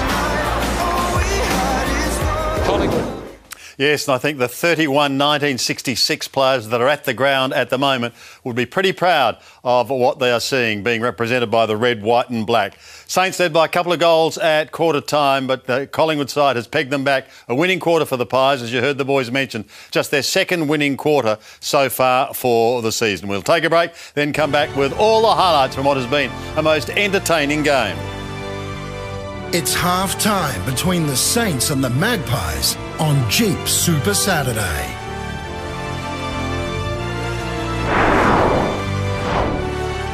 Ball, he's caught. A chance for Green. Green pumps the goal. If I could turn back time. Probably the most famous point in AFL/VFL history, and they're two of the stars from 1966. Cowboy Neal played an excellent game, but at 5-6. Barry Breen, not only did he kick that behind, but he was one of the Saints' best players on the day. We've got a good contest here, and sure, summing it up, if we could turn back time, let's see if the Saints can do that in the second half. But let's check the score combo, because it is a very exciting game at the moment. The Saints led by 12 points at quarter time, but they've been pegged back. That was a winning quarter as far as Collingwood was concerned. It's the Saints now by just 2 points, 9-6-60. Have a look at some of the possession winners. Montagna, 19. Ross and Newnes, 17 each. Oxley, 15, got an early goal. Adams has been good. And Treloar also, in his new colours, is doing a good job. So let's have a look at some of the highlights of the first half. Tom Langdon, it was, who snapped the opening goal. And the Pies away to an absolute fly. 20 seconds gone. So what could the Saints do to stop the tide? Paddy McCartan got it over to Jack Stephen. He went into the open goal. Then Sinclair got an opportunity for McCartan again. Big man doesn't let him down. Saints up by 3 points. Penalty. Well, did he duck then? He might have dropped it. He got the benefit of the doubt. He got the free kick and he got the goal. So the Saints at quarter time up by 12 points. Into the second quarter, Billings it was who got the Saints' third goal in a row, and that extended St Kilda's lead at that stage to 19 points. Ball spilling out of the scrum. Jack Crisp, will-o'-the-wisp, finished off nicely. Riewoldt here. We're going to be interested to see if this has caused a problem. He went down for a concussion test into the rooms, but he gets the goal there and steadies for the Saints. But there you can see him going down into the rooms, and hopefully in the third quarter we're going to have a full report on the current medical situation of Nick Riewoldt, because he's having a fantastic day once again for the Saints. Don't miss the second half of this game on Super Saturday. Collingwood and St Kilda in the Saints' 50th anniversary of their 1966 and only success. And they've had a very good first half. They started well with a 6-goal blast in the first quarter, restricted Collingwood to 4 goals, but the Pies hit back in the second. They booted 5 and kept the Saints to just 3. So at the long break, it's a 2-point ball game. Scott Pendlebury getting the thumbs up and giving the thumbs up. So we're set to go in the second half with St Kilda leading by 2 points. At the MCG this year, hosting the Pies. Second half underway. Dunstan lies underneath Grundy. Captain, thank you. Just quickly, guys, Saints have only got 2 on the bench. Neither McCartan nor Riewoldt are out here. We've been told Riewoldt's right to go, but he's still down the rims, obviously. McCartan, though, is diabetic. His sugar levels actually dropped during that second quarter. Got dizzy out there, so they're dealing with that underground at the moment as well, the Saints. Well, I think he was diagnosed with diabetes at 9 years of age, so he's been trying to get it right for... It took a while to get it right last year, though, too, Hammer. There was a little bit of toing and froing before they got the right balance. Let's hope they can get it right, and let's hope Nick Riewoldt can play a big role in this second half if you're a Saints fan. In fact, just a footy fan. Langdon, Oxley, Maynard. Langdon again, tackled. Maynard tries to crash through a few Saints, does a pretty good job of it. Now Sinclair, well done. Here's a chance, Loney darts and wheeze, ends up with Gilbert. After a couple of Pies that touch the footy well, it tries to work it quickly over the top. But the Pies have got the numbers, the speed and the know-how for now. Beautiful kick in the end. Here's the debutant, Matthew Goodyear. Kick over the top. Looks okay for Fasolo. Well done to the youngster. Fasolo, who had a blistering Friday night last week, had a quiet opening half, oblique with a goal next to his name to start Saturday afternoon football. Aish just draws Montagna. Langdon worked Dempster around over the top, bouncing sort of a ball at half forward for Grundy, gets rid of Ross. Vision over the top was good. Execution not as he would have liked. I think he was searching for the other man and found Maynard, but Oxley watched it all unfold. Terrific kick to Crisp, who kicked one early going in that second term. This for his second. Get sort of to keep an eye on the interchange bench for the Saints too, because if McCartan and Riewoldt are under some sort of injury cloud for this second half, we know interchanges are down to 90. That's going to have an enormous impact on St Kilda's second half. Well, Crisp by name, not by nature. Didn't hit it well at all. Margin now back to a point. And that the fast, high-pressure style of game that St Kilda played in that first half, it's tiring. It's hard to maintain. We saw a couple of laps of concentration there as well.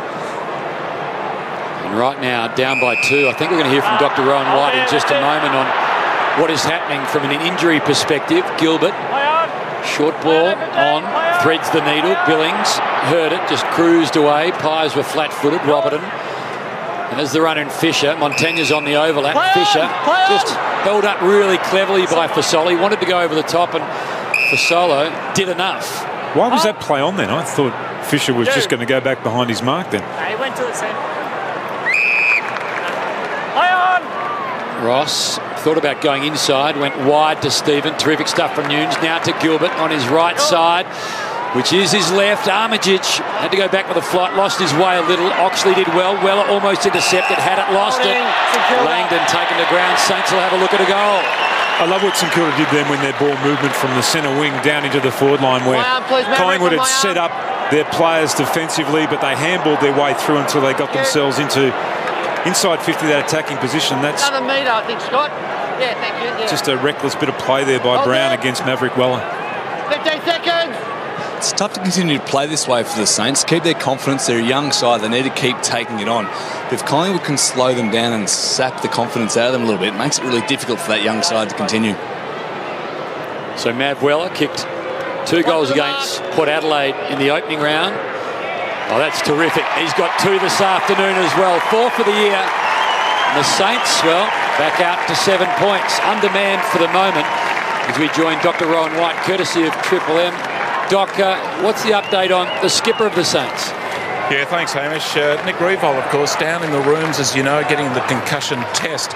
He came off after that heavy knock-up forward after taking the kick, but the docs looked at the vision. They felt it was worrisome enough for him to go down, have the concussion test. Now, we know that concussion test can take 15 minutes, so it's going to be very close to, in the next minute or two, whether he'll come up on the bench. And, of course, Paddy McCartan had a similar incident, again going for mark, heavy knock. Kicked the goal, and again the docs brought him off. They actually did a blood glucose test on him on the bench, as well as assessing the knock that he had on the video. Again, he is in that 15-minute concussion assessment time. Doc, just on Marley Williams. Yeah, he got a knock. It was in a marking incident late in the first quarter, and he hurt the forefoot on the left, the front of his left foot. We think it could be a turf toe, and he's still in trouble. He's down the rooms as we speak, getting more treatment. Appreciate that, Doc. Dr. Rowan White, courtesy of Triple M. Terrific to have the update on all three players. Brilliant kick. Webster didn't have to break stride. Now Josh Bruce just contemplates, puts it to the run of Gilbert. Well done, Nathan Brown. Used his body, used his smarts, got himself in perfect position. And our St Kilda players upfield, they're looking at a very different forward line now too, Woosha. No Riewoldt there, no McCartan there. They're trying to play Gilbert as one of the talls. Obviously Bruce is still there. But it's just different. When you got the ball in the midfield, you look up and there's none of those taller players there. You just got to lower your eyes and be a little bit more creative in the way that you kick the ball, or you pick out the opponents, or you pick out your teammates downfield. So the Saints searching for their first win of the year, and their first win since round 17 last year against the Demons. A draw in round 21 against the Cats, but it's been a while since the Saints enjoyed a victory. Right now they lead by 7 points, but they are at the moment hamstrung. No Paddy McCartan, no Nick Riewoldt. Terrific kick down the line to Weller, who's been really industrious all around the ground this afternoon. Gilbert flew, kept his feet, might have a second crack. Dunstan, he was really slick. Bruce's handball, brilliant. Gilbert at full stretch. That's brilliant stuff from the Saints. Superb. Great call, Hammer. There was superb. And they moved the ball from one side of the ground again. A hallmark of the way they've played today is their preparedness to actually use the width of the MCG and find a teammate. And again, they've moved the ball from one end of the ground to the other. And I think they're going to continue, or have to continue to do that too, if McCartan or Riewoldt don't come back. He's spent, isn't he, Gilbert?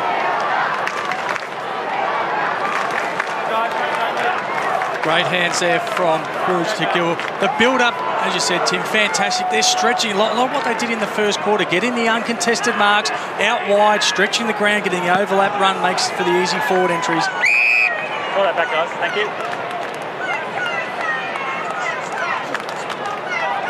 Well done, that man, Sam Gilbert. The 5th time in his career he's put a couple of goals together on the score sheet alongside of his name. Crisp had a crack at 2 goals earlier. Really didn't hit the ball well at all. Bouncing ball, ricochets wide. Montagna to Stephen. The old and the relatively new. Well, Reid had it a long time. Armitage came late. Riewoldt's got the tracky dacks on down here, boys, just to the back of the bench as we can see. Hopefully that's not the last we'll see of him today. Well, that looks like he's cooked for the day, doesn't it? Grundy amongst 3 Saints. Geary quickly back to the ball. Help came. It was Adams helping Brodie Grundy out. We don't want to be too dramatic about that, but it was a fairly innocuous bump that he actually caught from Greenwood. It wasn't a forceful knock at all. It didn't look from here, so we know that he's had concussive episodes before. We were calling a game in Adelaide last year where he got hit. I think it was Brodie Smith that he collided with. Really unattractive stuff. So really light tap this afternoon. St Kilda hoodie is on. Nick Riewoldt watches on. Billings corralled by Pendlebury, but clever enough Billings to find Jack Sinclair. This one to Hickey. Again, nice mature ball movement from the Saints.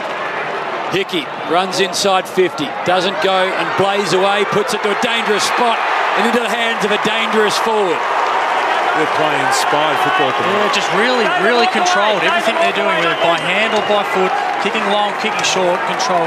Could have blazed away then, just sat it in the goal square. And this guy, he's been fantastic today, leading right up the ground, getting his hands on the ball, and won't miss it from here, but even from outside 50, one of the best kicks at goal is Bruce. Nick Riewoldt has 2, Matt Weller has 2, Josh Bruce has 2, and the Saints back out to a game-high 19-point lead. Well, Tom Hickey, who actually sent the ball in there, that was a really good play from him to find that space in the forward line to provide that target, and then to reel around so quickly to kick the ball back to the top of the square before Collingwood could set their defences. At the moment, though, Tom Hickey is actually ranked the number 2, I know it's only a small sample, but the number 2 ruckman in the competition. Nat Nui's ranked number 1 at the moment, so that gives you an indication of how well he's played in the early part of this year. Strong mark, goes back, kicks another one there, Bruce, for the Saints. Hickey, fantastic, back in the middle now, really making the contest, making sure whether it's Cloke or Grundy, every time he's near the ball. With McCartan and Riewoldt out for the afternoon. McCartan not sure. Gilbert has worked his way inside 50, and let's see what he can do for the afternoon. Has a couple already. Hey, Sully, a question for you. With St Kilda down a couple of soldiers at the moment, is that going to mean that they'll have to adjust their play at some stage this quarter? They'll need to slow it down at some stage, Tim. We've seen how ballistic they've been. They can't continue to do that for another quarter and a half. They just need to take some time off the clock at some stage and chip it around a little bit. With only 2 on the bench, it does make things difficult. Well, Jack Nunes gave up the footy. Langdon intercepted it. It was meant for Jack Loney, but the tackle was brilliant, and suddenly the Saints get hold of the football again. This is wonderful stuff from St Kilda, firing it long. Armitage had it knocked away by Pendlebury. Chance here, bustling his way through. Armitage wanted in the back. Oxley lurks about the place now. Goldsack to Treloar. Well, the kick was ideal. If he was looking for Greenwood, it was pinpoint. If it's going to affect the Saints, it'll be the latter part of this third term, so we'll just keep an eye on their scoring. Montagna, the 211s, did battle. Montagna beat Blair. Now Nunes, thumping ball forward. Gilbert, it's a bouncing ball to deal with now, and Langdon. Young but wise. Happy to see it over. There's some real pressure being applied to this Collingwood defence. I think they were quite happy for the ball to go over the boundary line and just get a bit of a breather too. It's a sorry sight, isn't it? Both McCartan and Riewoldt look like their days are done. So Hoodie's on, and the Saints, oblique leaders, have some concerns. The young gun and the old warrior done for the afternoon. Baseball caps and hoodies, telltale sign that, particularly now the boots off as well. Absolutely no risk being taken with either. So a big assignment now for the Saints. It was big enough. Great tackle. Just over 3 goals the lead. How do the Saints play the last 40 minutes of football? Hot stuff now. Chance for Loney, Oxley, Clever, Blair, Montagna, lunging tackle, boot to ball. On the outskirts, Moore back inside, Greenwood. Nunes, the desperate stuff, the slap. Paizo will end up with it. Treloar over the top, Minchington taken high, might play on. Darts back inside. Low ball, well, that symbolises everything St Kilda's been doing all afternoon. Nunes and Minchington in the middle of the ground. The pressure, when you talk about they're going to get tired, yeah, they may, because if they're going to keep attacking the ball, attacking the player with that ferocity, they will get tired. But that was just fantastic. 11 inside 50s just to 1 this quarter for the Saints. So they're getting the pressure on the Collingwood defenders, and that's what they need to do. That's how they're going to tire them out. Don't worry about them tiring themselves. They'll tire them out, constantly getting in. Forward pressure, forward 50 pressure is what will get the Pies. Weller, he's been inspirational all afternoon. The Saints have got 4 in a row and Mav's got 3. Let's go back down to Dr. Rowan White, courtesy of Triple M. Hoodies and hats are on, Doc. Hamish, bad news for St Kilda with both Nick Riewoldt and Paddy McCartan out with concussion. They were assessed downstairs. Obviously did not pass the test.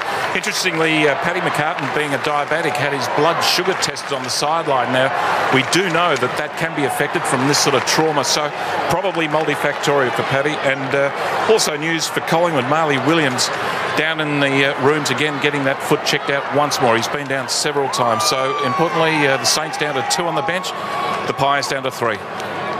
They can be nasty, those toe injuries too. Aaron Sandler's really struggled with one. Yeah, really did. Thanks, Doc. Great update. And, well, the Pies a man down. The Saints a couple watching on. And influential key forwards. Gilbert's been thrown inside 50, but they continue to find a way. And Mav Weller, an unlikely 3-goal source already this afternoon. And Sam Gilbert a couple. So 5 of the Saints 13 through Weller and Gilbert. Have a look at those inside 50s. 9 of the last 10.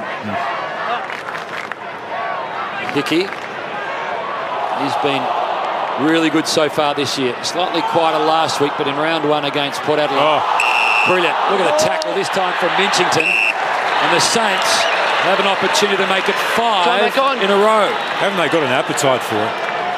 Really anytime they lose the ball, surely they just win it back as quickly as they can. Yeah, there's a real sniff of expectation down here now. You see their energy levels have all lifted out there, the Saints. They're unaware of almost they've only got 2 on the bench. Importantly, though, the two they've lost their key position taller players. They've still got their runners out there.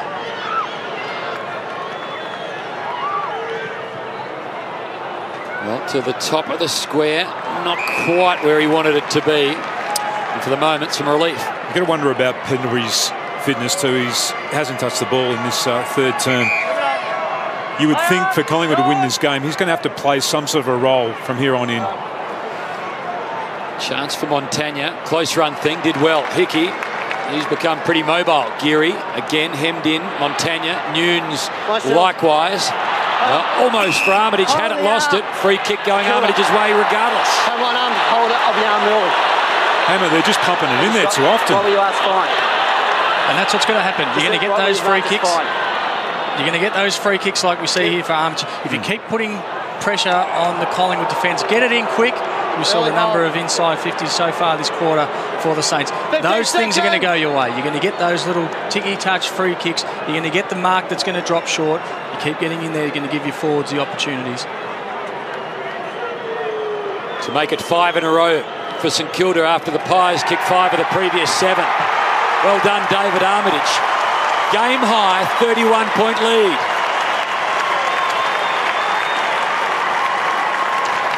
Hard to predict this coming if you said that Paddy McCartan and Nick Riewoldt would both be off for the first 17 minutes of this term, and somehow the Saints would manufacture 5 goals in a row. Gilbert, Weller, Bruce Weller, and now Armitage. And the lead is healthy. There's 9 individual goal kickers for the Saints and 8 for Collingwood. Really even spread on both sides. Well, they just can't move the ball forward to the centre at the moment. The Pies 12-1 inside 50s this third term. They're being absolutely blitzed at the moment. Gilbert, Weller, Bruce Weller and Armitage. Treloar really has to get going. Pendlebury's got to get involved. Aish has only had 8 disposals. Blair's only had 6. We'll have a look at that. Suddenly Seb Ross becomes a ruckman. Stephen, clever slap wide to Savage. Again, this thumping right leg of his. Gilbert and Bruce. Gilbert might get a second crack. Almost. Well, big tackle on Sinclair. And the appetite to grab a Collingwood jumper is huge. It's not just from their smaller players. Tom Hickey, the 5 tackles so far, follows up very much like Nat Newey. Gets in there, makes the contest and follows up with strong tackles. He's a beauty, Hickey. Grundy, this time, has the height against Bruce. Bruce ended up with a football. Tackle, Treloar, Adams. Greenwood had to wait, did well, lost sight of the football, fell into his arms, cleverly positioned. Moore knocks the ball into space. Well, Robertson, little handball intercepted. Here go the Pies. Greenwood, Blair, back to Greenwood. Well, deep ball is on, not a lot doing. Chance for Aish if they can work it over the top. Blair sees him now, thumps the ball long. Well, wanted to thump it long. Back to Greenwood. Again, this Sakilla desperation.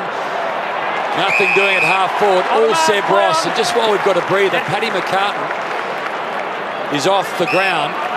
We've been talking about his diabetes. A message from St Kilda. He is a diabetic, but it is not diabetes related. We'll see what we can glean throughout the afternoon. Montagna, kick, spoilt by Crisp. Langdon tackled. Again, this St Kilda outfit just finds the Collingwood player with the ball and brings them to ground. They're actually playing like men possessed at the moment, the Saints. This is going to be, if they get to the line with their noses in front, this is going to be a famous victory for St Kilda. when you consider their 2 players that went down and haven't come back. And the living men that were a part of that 66 famous victory are watching on in the stands. Here's a chance. Greenwood, Cloak, advantage called. Now play on. Cloak came off his line. Long ball to full forward. Well, Moore. Hilda. I think with Dempster. Yeah. You've got to love Dempster in your side there. Last week on Stringer, kept him extremely quiet. Today, so far more, just the 5 touches. One of those players, week in, week out, just gives you everything that he's got. Hold there. Good on. Hey. Well, if you've just joined us, how did we get here? Saints by 2 goals at quarter time. Saints by 2 points at the long break. And Collingwood kicked 5 of the previous 7 to half time. No Nick Revolt, no Paddy McCartan. 5 goals to zip in favour of the Saints in this third term. A game-high lead enjoyed by the Saints right now. Marley Williams not on the ground for Collingwood. He's got some injuries around the foot. We think a turf toe. Gilbert has a couple for the afternoon. A couple of Saints screaming for it. Long, short man is on. And Jack Loney knows how to kick a goal. How easily did they pick them apart from one end of the ground to the other? Nathan Buckley must be seething in the coach's box right now. His captain can't get his hands on the ball. 15 seconds! He hasn't had a touch this quarter. Of the time Buckley's been coached, Pendlebury's only been held to 20 touches or less for 3 games only. He's on track for that at the moment. Loney, he started at left and never looked likely. Has now won 2 for the afternoon. Sully might just get you to keep your eye on the bench with Robertson as well, because he did come off, and another tall player for the Saints that's gone straight down the race. Yeah, we just saw that. Some sort of impact down there in defensive 50. And they went straight down the race as well. More pressure from the young Saints. This time Loney, and an old Pie kicks it out of bounds on the full. It's real, then it's just inferred, isn't it? It's pretty exciting, and the sort of thing that just carries on. You can build that enthusiasm through the hard tackling stuff. Everyone loves the high marks and the big goals, but you can see a side that's really driven and enthused by the hard tackles and chasing. It's great to see. They stretch the field again. Well, Gilbert has it delivered wonderfully by Montagna. Bruce, Brown, good contest. Sinclair, Maynard. The Pies have got the numbers perhaps for the moment. Well, free kick coming back. Collingwood, Adams. Relay, Adams. It's like an old squeeze box, Hammer. They're just opening out and then they're closing it down when they defend. Hold there, hold. So Pendlebury, for the first time, grabs the footy in this third term. I tell you, the thing going in Collingwood's favour, though, is that St Kilda have had poor last quarters, the first 2 games of the AFL season. Pendlebury gets the footy again. Big fly from Moore out the back. Few Saints around the place at the fall of the ball, just pushed forward by Goodyear, the debutant. Cloak, Fisher, hands on the ball first. Howe, well done, out the back, Crisp. Long ball, needs a Grundy mark. And he likes this part of the ground, Brodie Grundy. This to try and just narrow the gap a little and to bring it back to 26 points. They haven't kicked a goal in this term.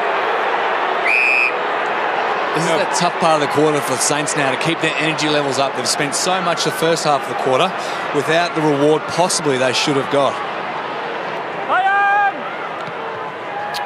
Well, across the face, I think just a minor score.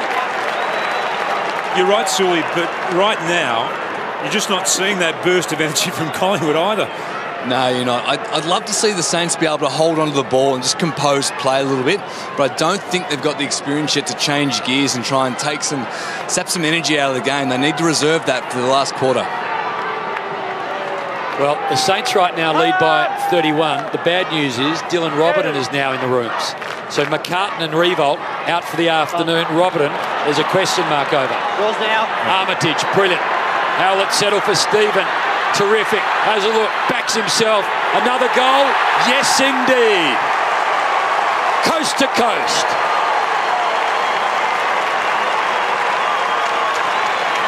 It was quick. It was quick, and the Saints are saying, we don't want to slow it down. We just want to see how quick we can score.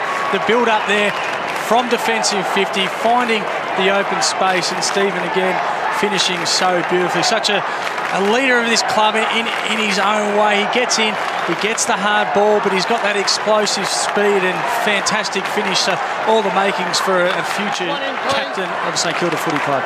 One in. Yeah, it's great having those tall defenders out there, but when you're matched up against someone like Jackie Stephen, good luck catching him. So the 26-year-old gets his second of the afternoon. And there's been no greater margin this afternoon. De Goey went searching, and again the St Kilda Football Club seemingly have more numbers around the ball. Big tackle on Ross. Reid was the tackler. Ball spills. Minchington hungry for the football. Jack Sinclair tries to burst through the Taylor Adams tackle. Minchington involved again. Aish, Crisp. The Pies now through Reid over the top to Goey. Nunes. Now Savage and Blair. Well, how will the umpire see this? Umpire Mackinnon saw it, how a lot of the crowd saw it. Under 3 minutes. Pies haven't been able to conjure a goal yet in this third term. Oh, Bucks just wants to see effort right now. It'll fall about 35 from home. A lot of the Saints flew. Bruce down in defence for the moment. The skipper Pendlebury searching with the handball. Didn't connect as he would have liked. Stephen kicked the last for the Saints. Seb Ross deep in defence to the wing. Well done. Well, out the back, Oxley surely. We put the ball down. Thank you. Taking some big grabs on the other side this afternoon, Oxley. Caught behind them, but athletic enough to drag it in. And now Jeremy Howe can go back and try and kick his first goal in a Collingwood jumper. Well, I watched him really closely pre-game when he was having shots for goal, and 4 in a row he dragged to the left-hand side. So let's just see whether or not 15 seconds. He's learned anything from his pre-game routine and set shots for goal. Goal-kicking coach should be on your resume, Tim. We've nailed it so far. 80 goals as a Demon in 100 games. 1 goal as a Pie in his opening game. Okay, back to 31. 2 minutes before three-quarter time. The Pies down a man, and right now we're unsure whether Dylan Robertson is able to take any further part. We know that Nick Riewoldt and Paddy McCartan will not play any further role. Man management suddenly a huge issue. Aren't they stretched now at both ends of the field?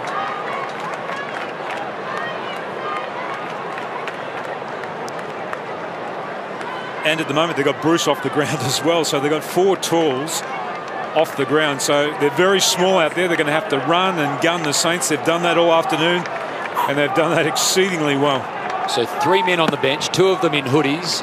Josh Bruce having a breather, and Dylan Robertson in the rooms with the doctors. On the ball, Collingwood. Collingwood, can they get another late in this third term? 31 points to the margin now. Driving ball.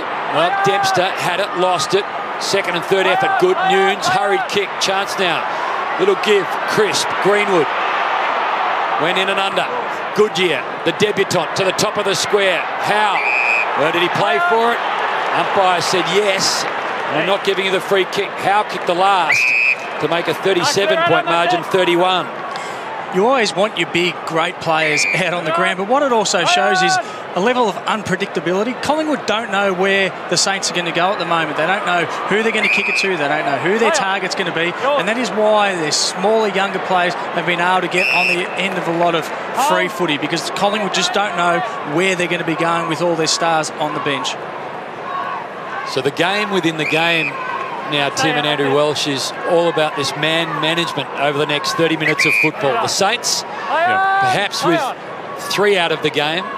Marley Williams limping for the Pies. The problem with the Saints is they're all big men. It's not as if we can shuffle too many soldiers around that are built the same. And that's what they want to avoid doing, kicking long down the line when they do have such big men off the ground. Robertson's got his knee heavily bandaged down here, boys. He's very proppy trying to run up and down the boundary line. Okay, so Langdon takes on Montagna and Armitage to half forward. Front spot again, Howe starting to work his way into the game. To the dangerous for Solo, through a couple of Saints' hands, and then to Geary. Gilbert tackled immediately. Maynard read it well, didn't go too early. Soon as Gilbert got a hold of the football, tackled and dislodged it. Won the second and the third battle too. Now a ball to 25 metres from home. Webster tackled. One was Goodyear. Cloak involved as well. And the Saints weather the late Collingwood storm. What a last quarter we've got coming up. Robertson, you can see, heavily strapped below the knee and on the knee. Collingwood, the last change, lead by the Saints, I should say, lead by 31. I won't tell your mother out of this world. You don't make this right, you wonder. Don't you want to be Home game for St Kilda hosting the Collingwood Football Club, and it's hard not to be taken with what the Saints have produced this afternoon. Can they keep producing it, Brad Sewell, with so many wounded Warriors? Yeah, they certainly are at the moment. I'm joined here with Spy Steele, a sidebar, mate. How do you go watching the moment? Of course, suspended from round one. You enjoying watching this? I'm not at the minute, and I didn't for most of last week either. Yeah, it's frustrating to watch, but there's nothing I can do about it, really. And how have you seen the game unfold out there from a Collingwood perspective? We're getting beaten out of the centre clearance. We can't get a clearance at the minute, and then we're just being untidy by foot. So if we can fix that up, there's still 30 minutes to go. So we're still in with a big shot. And what would you imagine Bucks is saying out there to the group at the moment? Pretty much that, just contested footy, getting it inside and just giving our forwards a chance, getting it in, and hopefully they can do the job. Has he got the ability to give a good bake, Bucks, or is he a bit more calm and reserved at the moment? He has the ability. He probably needs to do a little bit more, maybe. Who knows? But no, he's good. Yeah, all right, mate. Well, thanks very much, and all the best for next week. No worries, cheers.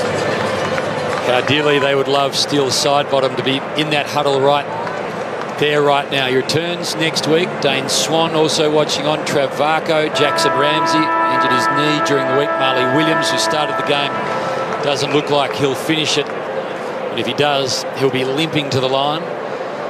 But his Scharenberg, his luck continues to be poor. So Collingwood have got a big mountain, but St Kilda right now have got so many problems. Revolt, McCartan and seemingly Robertson unable to play too much of a role, if at all, Robertson. Well, they're three of their taller players, and I think for Collingwood to win this game, they've got to go with their setup, and that is to play the three talls inside their forward line.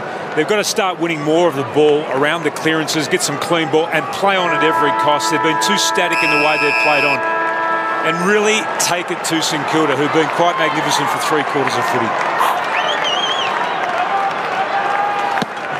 So the last 30 minutes of football is underway. St Kilda with so many of their premiership stars from 1966 watching on. What can the class of 2016 do this afternoon? 31-point lead, but undermanned. Montagna, the run continues from his ageing body. Stephen, brilliant running goal in that third term. Back to Montagna, to half forward. No Revolt, no McCartan. Seb Ross outsized. Well, a couple of Collingwood players confused with their communication. Goldsack and Howe. Treloar over the top, one at Oxley. Here's a chance. Nunes fed the ball. Loney, well, the look away to Maynard was meant for Armitage. And dangerous times right now for Collingwood. Last line, an inch here or an inch there, and Saints would have got the first. Hammer Oxley has to be stronger there too. He ran off the line of the ball. Well, big fly from Aish, did well.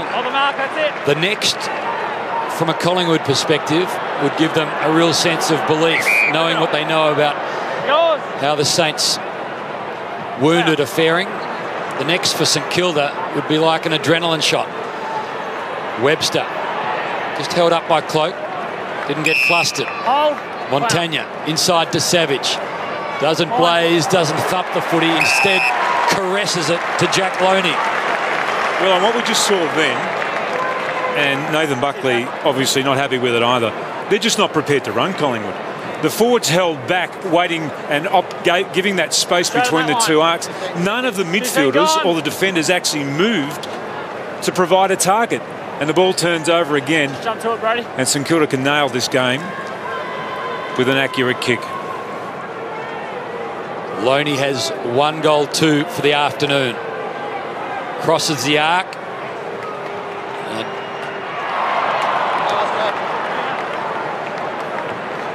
Small little moments. Andrew Welsh made up to significant moments.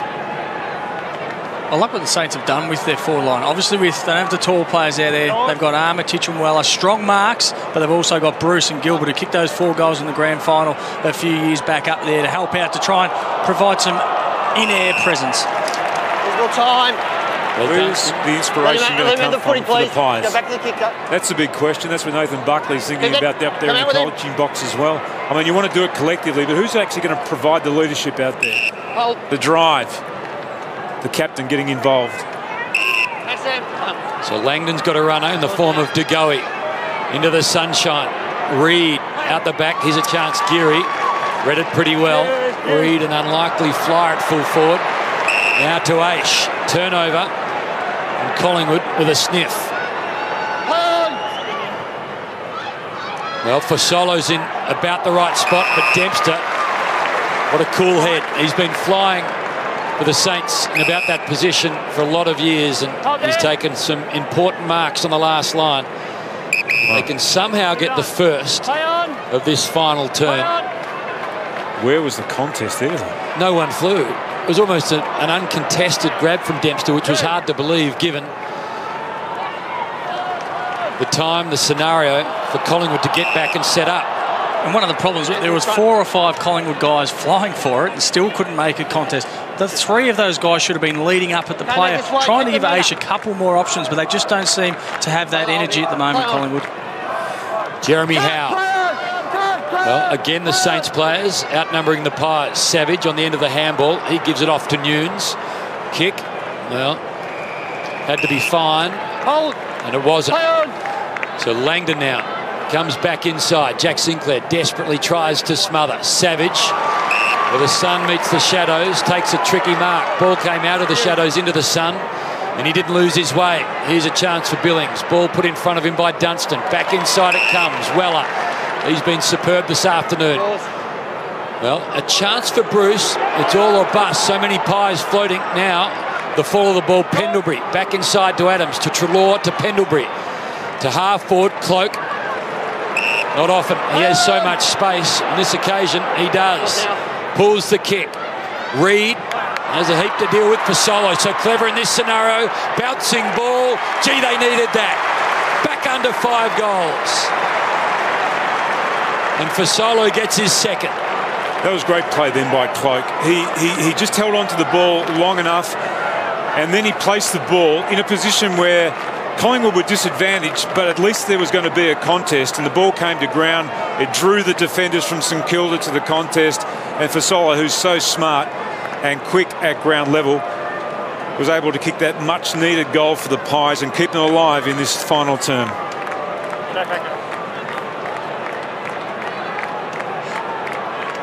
Bucks is trying to swing some changes down here. We've got Reed's gone to full forward and Darcy Moore's in the back line here.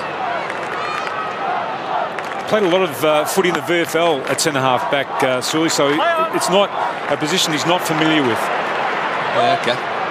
Long ball from Stephen. Chance for Bruce. Oh, terrific. Used his body superbly against an experienced defender. And this for a very quick reply.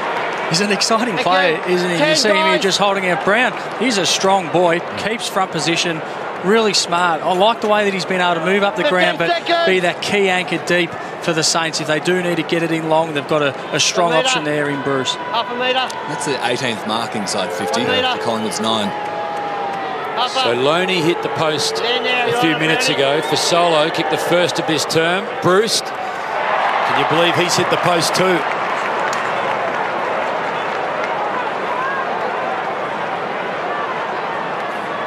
Let off again. They've had 2 chances, haven't they, really to put this game out of Collingwood's control. 2 set shots in this final term. 2 posters to the Saints. A chance again to drive inside 50. Again it's Savage. Again it's a clever kick. Well, not 15 the call. Hardly done by the home crowd thinks. De Goey thought about going inside to Blair. Now to Reed or Fasolo. Fasolo front spot. Again Fasolo. Second effort, terrific. Inside by hand. Adams slides out the handball. Greenwood, can he finish? The pressure again was, well, just terrific from St Kilda. He lined things up, and just as he kicked, enough pressure to spill the ball out of bounds on the full. Saints a breather. Well, not 15 again, the call. Hold. They are starting to play with a little bit more excitement, Collingwood. The last 3 or 4 minutes, we're seeing dragging the ball through the midfield, trying to get a bit of speed on the game. They should take confidence out of last week, their ability to finish strongly. I'm sure Bucks would have mentioned that in that last break. Move it on. So Webster's ball hangs a long time, but Armitage gets in the right spot in front of Oxley. Mature play here, Tim, from St Kilda, not rushing, just happy to pick off the options. Yeah, that's exactly what they're doing. And they've done it all afternoon too, how easily they've been able to pick Collingwood's defence apart. It's interesting you make that comment. Riewoldt was very animated down here on the bench before, standing up, telling the boys to slow it down, try and get that composed possession. Remember Gabriella Anderson, the female marathon runner in LA, when she just stumbled to the line, took 5.5 minutes to do that last lap? You sense St Kilda are going to be getting tighter and tighter and tighter. How can Collingwood work their way back into this game against a young Saints outfit who lead but are undermanned? Dempster again, like he did moments ago, a crucial mark. Webster feeds it back to Fisher. Well, Billings, who after 28 games gave away his first free kick in the AFL earlier this afternoon, just sent it over to Ross, lost his feet. Here's a chance for Goodyear. Well done to Goey. Next part of this equation has proved difficult for Collingwood this afternoon. To the last line of St Kilda's defence, again, they held their line, and Collingwood have had to work back. And look at this, they've reset. And the ball goes. That is the 17th intercept defensive mark that St Kilda have taken today. The season average up until this game has been 9. That gives you an indication of the pressure that has been applied upfield, but also of some of the poor decision making and the lack of organisation at that part of the ground for Collingwood. You made the comment earlier, Tim, about St Kilda making the ground big, and they've switched play really well. What that also does is opens up space in the middle of the ground. As the Collingwood midfielders tire, you should find St Kilda being able to pick off and run through the ground like they are here. That's a good point. They've really had to chase a lot, haven't they? Well, desperate ball here, and a really important one to be won. Stephen, well done. Billings, Dunstan, Dempster. Again, these 50-50 contests being won by St Kilda. Savage, again the man delivering the ball. Inside 50, Geary, Savage, he thumps a football, wonderful smother, well done Howe, now to Dunstan, over the top to Geary, now to Billings, onto his left boot, a long ball, have a listen, have a think, have a look, how important. I believe it's a goal, I just want to make sure it wasn't touched on the line. Score review, umpire's call is a goal. We checked to see it wasn't touched before the line. Review underway. It just can't be anything but a goal. That's a sausage. Cannot be anything but a goal. Confirmed goal.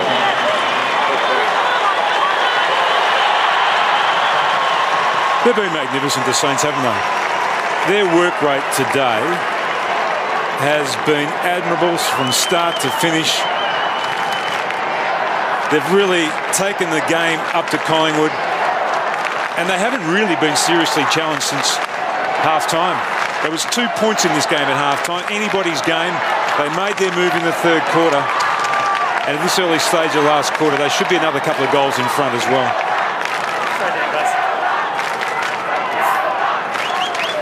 We see a great finish here from Billings. What about the spread and the efficiency of the Saints at the moment? It's okay to spread, keep heat on the game. Here we see the interchange is there for the game so far. The Saints 10 less than the Pies, obviously with the numbers that they don't have available to come out in the ground. They're showing no signs of slowing down though, the Saints, with their accuracy but also their speed on the ball.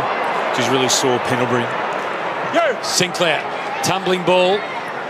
Tough to deal with. Dempster again. Extraordinary defender he's been for St Kilda. Montagna, too hot for Dunstan. Here's a chance for Goodyear. The debutant ran into trouble in the form of Webster. Umpire lets the ball continue to bobble about. Treloar, Sinclair for Solo. That's St Kilda's afternoon.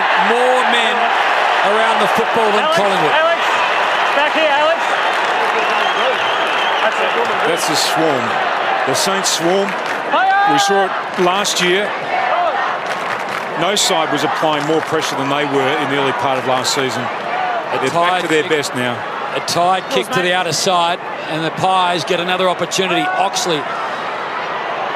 Long kick inside 50. Grundy, last week's hero. This week on his back and under siege. This is a wonderful game of footy, and what you know, Tim, is there's people watching all around the world. We've just had a tweet into 7. People watching in Georgia, a Collingwood supporter alongside a Saints supporter.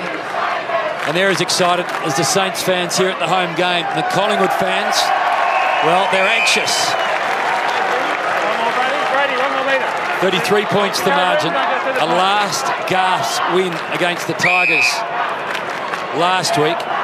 And slim pickings for the last half of last season. Collingwood, they've just got to stop this. At 106 uncontested marks to 57. They're just not picking up the loose man. They need, if they're going to get forced here to kick along the Saints, they've got to be able to outnumber them. Cloak continues to bulldoze his way through, opens things up for Treloar, tackled by Weller. 360 around he goes. Into him. Trying to get rid of it. Sully, they've just been absolutely smashed with the spread today, haven't they, the Pies? Yeah, they have. St Kilda's energy outside the contest has been fantastic. Treloar, little give. Crisp.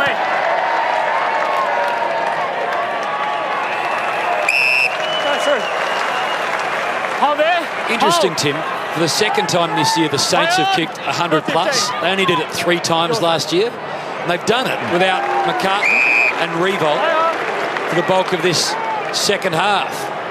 Stephen, a part of so much this afternoon. Seb Ross, I think the best I've seen him play. Gilbert goes searching. Well done, Jack Sinclair at full stretch in front of Goldsack. Well, you see the disappointment from Sinclair. He thought he'd been able to control the ball before the line. So St Kilda came in the underdogs, but they have had a lot of the answers this afternoon. Hickey, Moore at fullback, Weller the tackler. He's got 3 goals this afternoon and been brilliant. It's worth mentioning again too, Hammer, if you've just joined the telecast, that they've played the second half without McCartan and Revolt, the Saints. And for this third term, Roberton has been watching on as well. So 3 men down in this last term, and at least 2 men down for the second half. You see Paddy McCartan in the second row, the skipper having a drink in the front row. And the 1966 Premiership side of St Kilda's watches on in the stands today, celebrating 50 years from that famous victory. Oxley, hurried ball. Again, plenty of Saints around the fall of the ball. Webster couldn't control it. Matthew Goodyear, the teenager, playing for Collingwood for the first time. Fisher playing the role of sweeper to Montagna. Well, he's pulled the kick and he's found his man. Montagna, he had a bit of time to think it all through, but the execution still has to be right. And Joey Montagna nailed it. Best on ground today, Joey Montagna. Yeah, up to 36 disposals, rarely wasted any of those. Been a running machine for them between the 2 arcs. He's been fantastic too, Armitage, as we said at the start of the quarter, sitting up there as a deep forward because he does have strong hands, which gives Joey Montagna the confidence to get it into him in a pack situation. 10 score involvements for Montagna. That is a game high, but that is a disappointing minor score. And he's rolling at 83% disposal efficiency too with his 36 touches. That's really high. 6 goals required. A tick under 8 minutes for Collingwood. Could they produce the miraculous 2 weeks in a row? Greenwood continues to give everything to half forward. Reid out the back. Fisher, front spot. Reid, clever little tap to himself.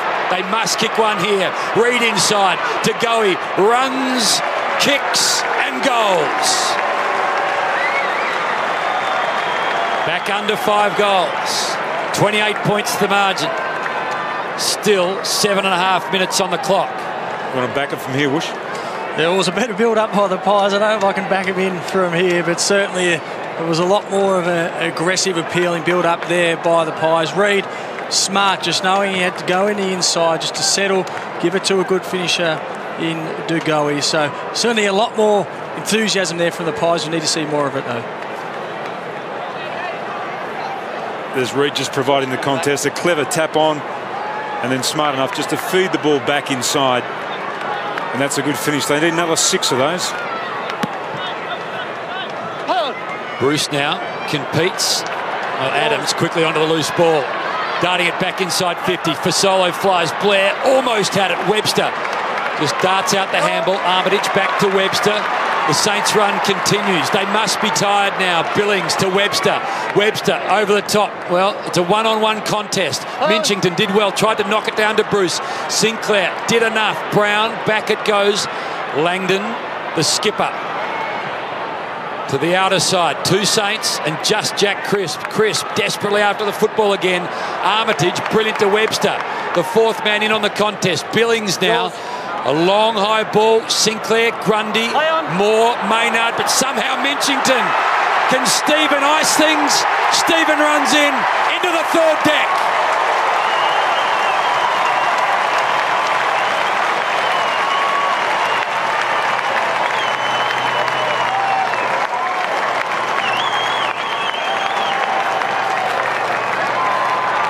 Every time you think the Saints are going to find it hard, they find an answer. It's TT the G now, isn't it? Tato the Goose now. Again, that high ball in their forward line drew 3 Collingwood tools. Look at that, 3 players up there, unable to kill the ball. Smart play by Mitchell. He's been impressive today too, Mitchington. And Jack Stephen, who continues his great form. Bruce again against Grundy. Grundy again finds Adams. Hands and knees Armitage crashing through Stephen. He's been superb all afternoon. 3 straight now from his 15 kicks. We saw the strong tackle there from Armitage. You think the Saints would be more than just 10 tackles up from Collingwood, but their tackles make more impact. They're turning the ball over in their tackles. They're not just grabbing a jumper. They're making them count like Armitage did there. Nunes in the middle of the ground. Savage works his way in front. Had it, lost it. Couldn't control it. Gilbert, he's done a fine job. Works it back onto his left boot. Well, it's going to be a bouncing ball. How does it settle for Loney? Can he go off the ground? Not quite. At the interchange, Mark 2, it's 81 Collingwood, 67 St Kilda. So, you're allowed 90, as we know, in modern-day football, but they're not going to reach that. They've got no one to get on or off. But a wounded bench and just one man able to rotate every now and again. Long ball for Bruce, not able to keep it in his possession. Here's a chance for Ross.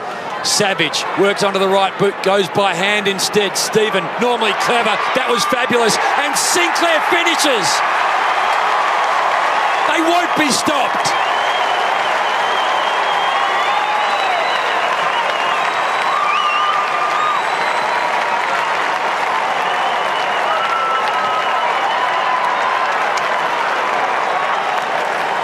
See the contest coming back in here. Stephen getting involved again with Sinclair to finish.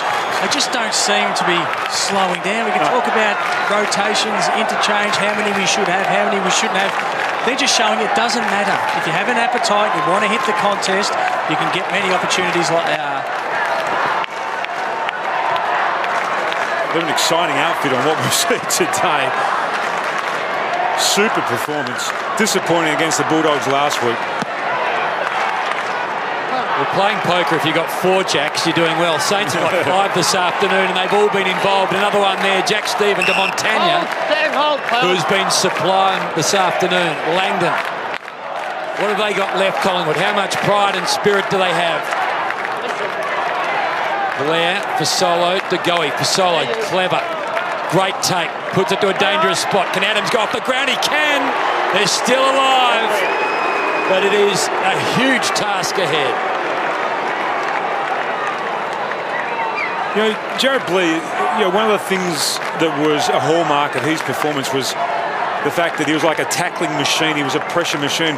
Look at the stats. He's had 11 touches today, Jared Blair. but he hasn't laid a tackle. In all the play today over 4 quarters of football, he hasn't been able to apply that type of pressure to the opposition. And that's got to be a major concern for Nathan Buckley. Not just him, but so many of his other mid-sized players too.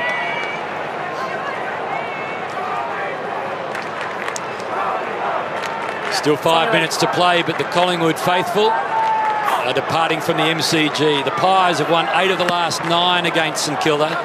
A drawn grand final amongst that. But the Saints today have arrived with an extraordinary spirit. They've been undermanned but not overwhelmed. Again, one of these young Saints collects the football. Dunstan misses his target. Sinclair continues to chase hard and does just enough. You have to say, Adams has tried hard. He's at 26 disposals, 14 contested, 7 tackles. He just hasn't had enough people when the Saints are getting a run on just to get into work mode. Just get in. Don't worry about the touches. Just get in and compete. Hasn't had enough supporters there today for Taylor Adams. Small chance here for the Pies. Blair. Little kick. Again. Saints at half-back. Get their hands on the football and stop these Collingwood forward thrusts. It's been breathtaking to watch this St Kilda outfit go about their work this afternoon.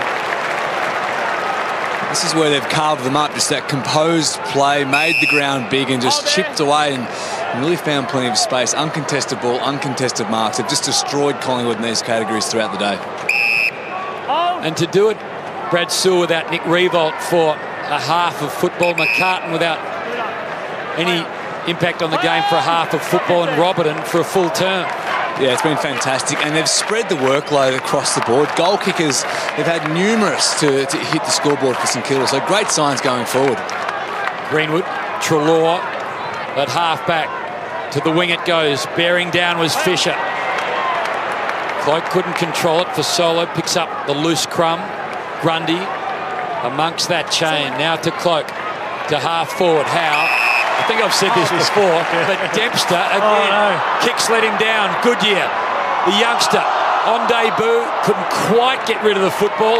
And again, the Saints have the answers. Weller hasn't stopped running and trying all afternoon. Armitage threads it over to Billings. Goodyear looked tired then, didn't he? Like it, Tim. That's terrific. Billings lost the footy. Maynard, Langdon, not clean, but time. Pendlebury, Adams, Pendlebury. Hey. Well, long way out, Goodyear. And having not seen him tired late in a 4th term, my best guess, well, he's looking like he's confident distance-wise. He's thumped that a long way, but it's going to fall short. Cloak, well, again, that man who we've spoken about in glowing terms, Sean Dempster. That was a great one. I would have used that in the first quarter. Dempster, 32 years of age and still fighting on.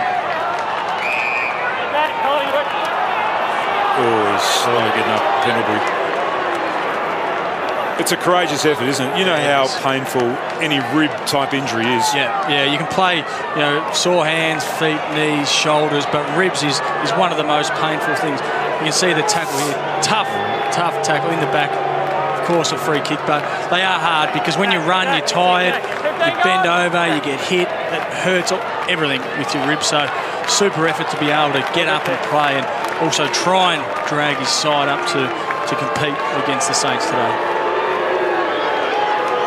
There's one for the afternoon, a set shot at the city end of the ground. Well, he's got another skipper. Back to 29 points.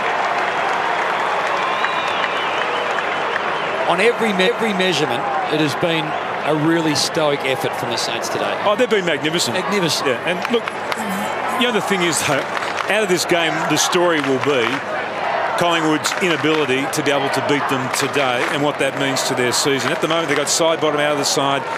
They've got Swan out most of the year. Varco will come back next week. But they've been sadly beaten today, or roundly beaten today, by an energetic, exciting St Kilda team.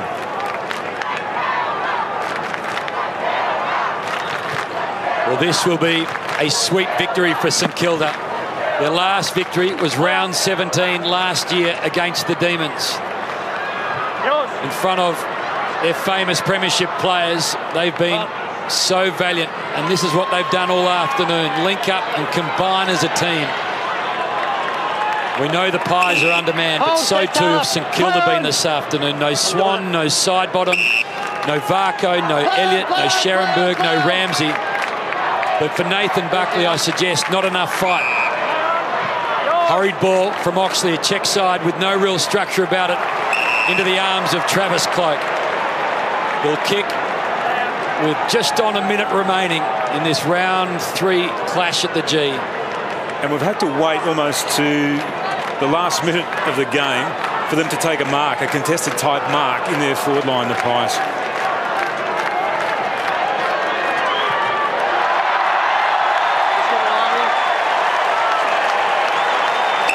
That's a tickler distance. Yeah, he leaned right back. He doesn't like that. Leaned right back on there.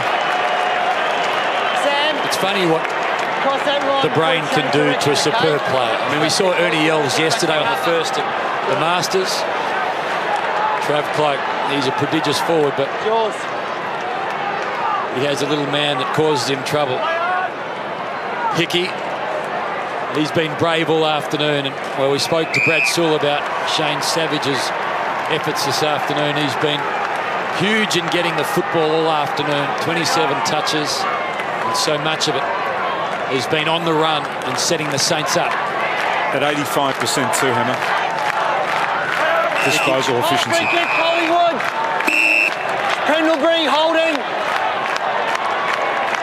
No advantage after it. Can't pay advantage when it's paid forward to the footy from the non-controlling umpire. There you go. You won't get a better explanation than that.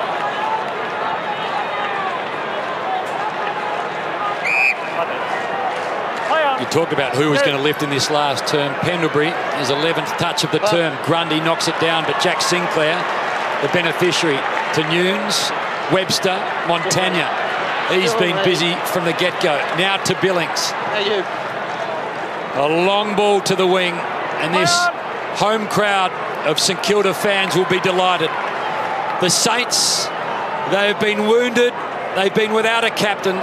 They've been undermanned, but they are proud and they are victorious.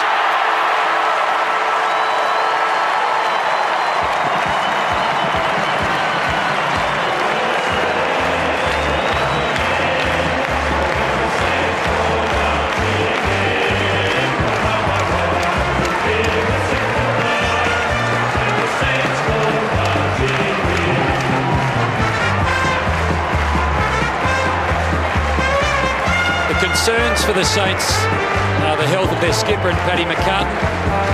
But however you weigh this one up, it's 4 fabulous points for the St Kilda Football Club. 50 years on from their premiership win, and great to have the premiership players watching on. Yeah, it certainly was. We spoke pre-game about St Kilda. They don't have many opportunities to celebrate the history of the club. Today, I felt the players really stood up. They really showed what the club was about. So many of their young players, Severus, 31 touches, Stephen, 30. Let's go down to Brad Sewell. Joey, a fantastic day for the club. Well done.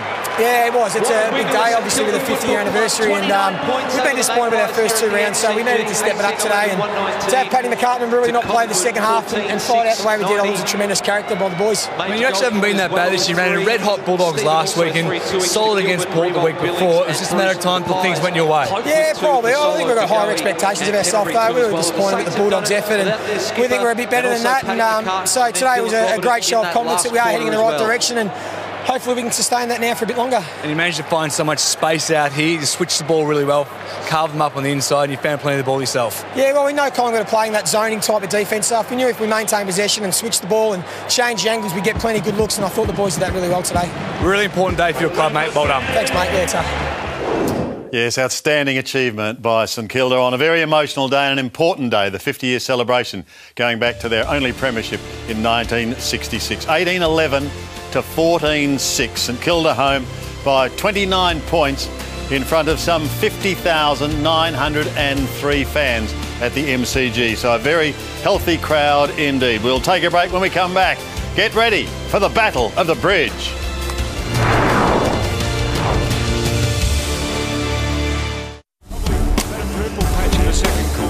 I think Alan Richardson can be justifiably proud of his charges.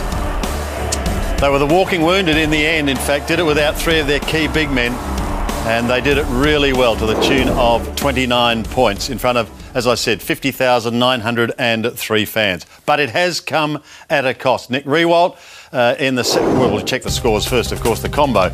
Yes, as I said, 29 points, 18-11, 119, 14, 690. Just have a look at the statistics. Joey Montagna, 40 possessions. Jack Nunes, 34. Seb Ross, 31. Langdon, 27. Adams, 27. And Pendlebury, 27 for the Pies. Now, the injury problems, though. This was Riewoldt. Seemed to just run into trouble. He left the ground, had medical attention at half-time, then came back out, didn't take any further part in the game. Roberton appeared to do something to his right knee. The extent of that injury will not be known until scans have been completed early in the week. And that wasn't the end of it then, because McCartan took a big pack mark. Remembering, of course, he is a diabetic, and there were thoughts that he copped one there and may have been slightly concussed. So if there's any doubt at all, particularly if you are a diabetic, you are immediately taken out of the program. The Battle of the Bridge is coming up very shortly. We'll be heading to the Sydney Cricket ground time, though, through Sportsbet to check the latest odds on that game with Nathan Brown.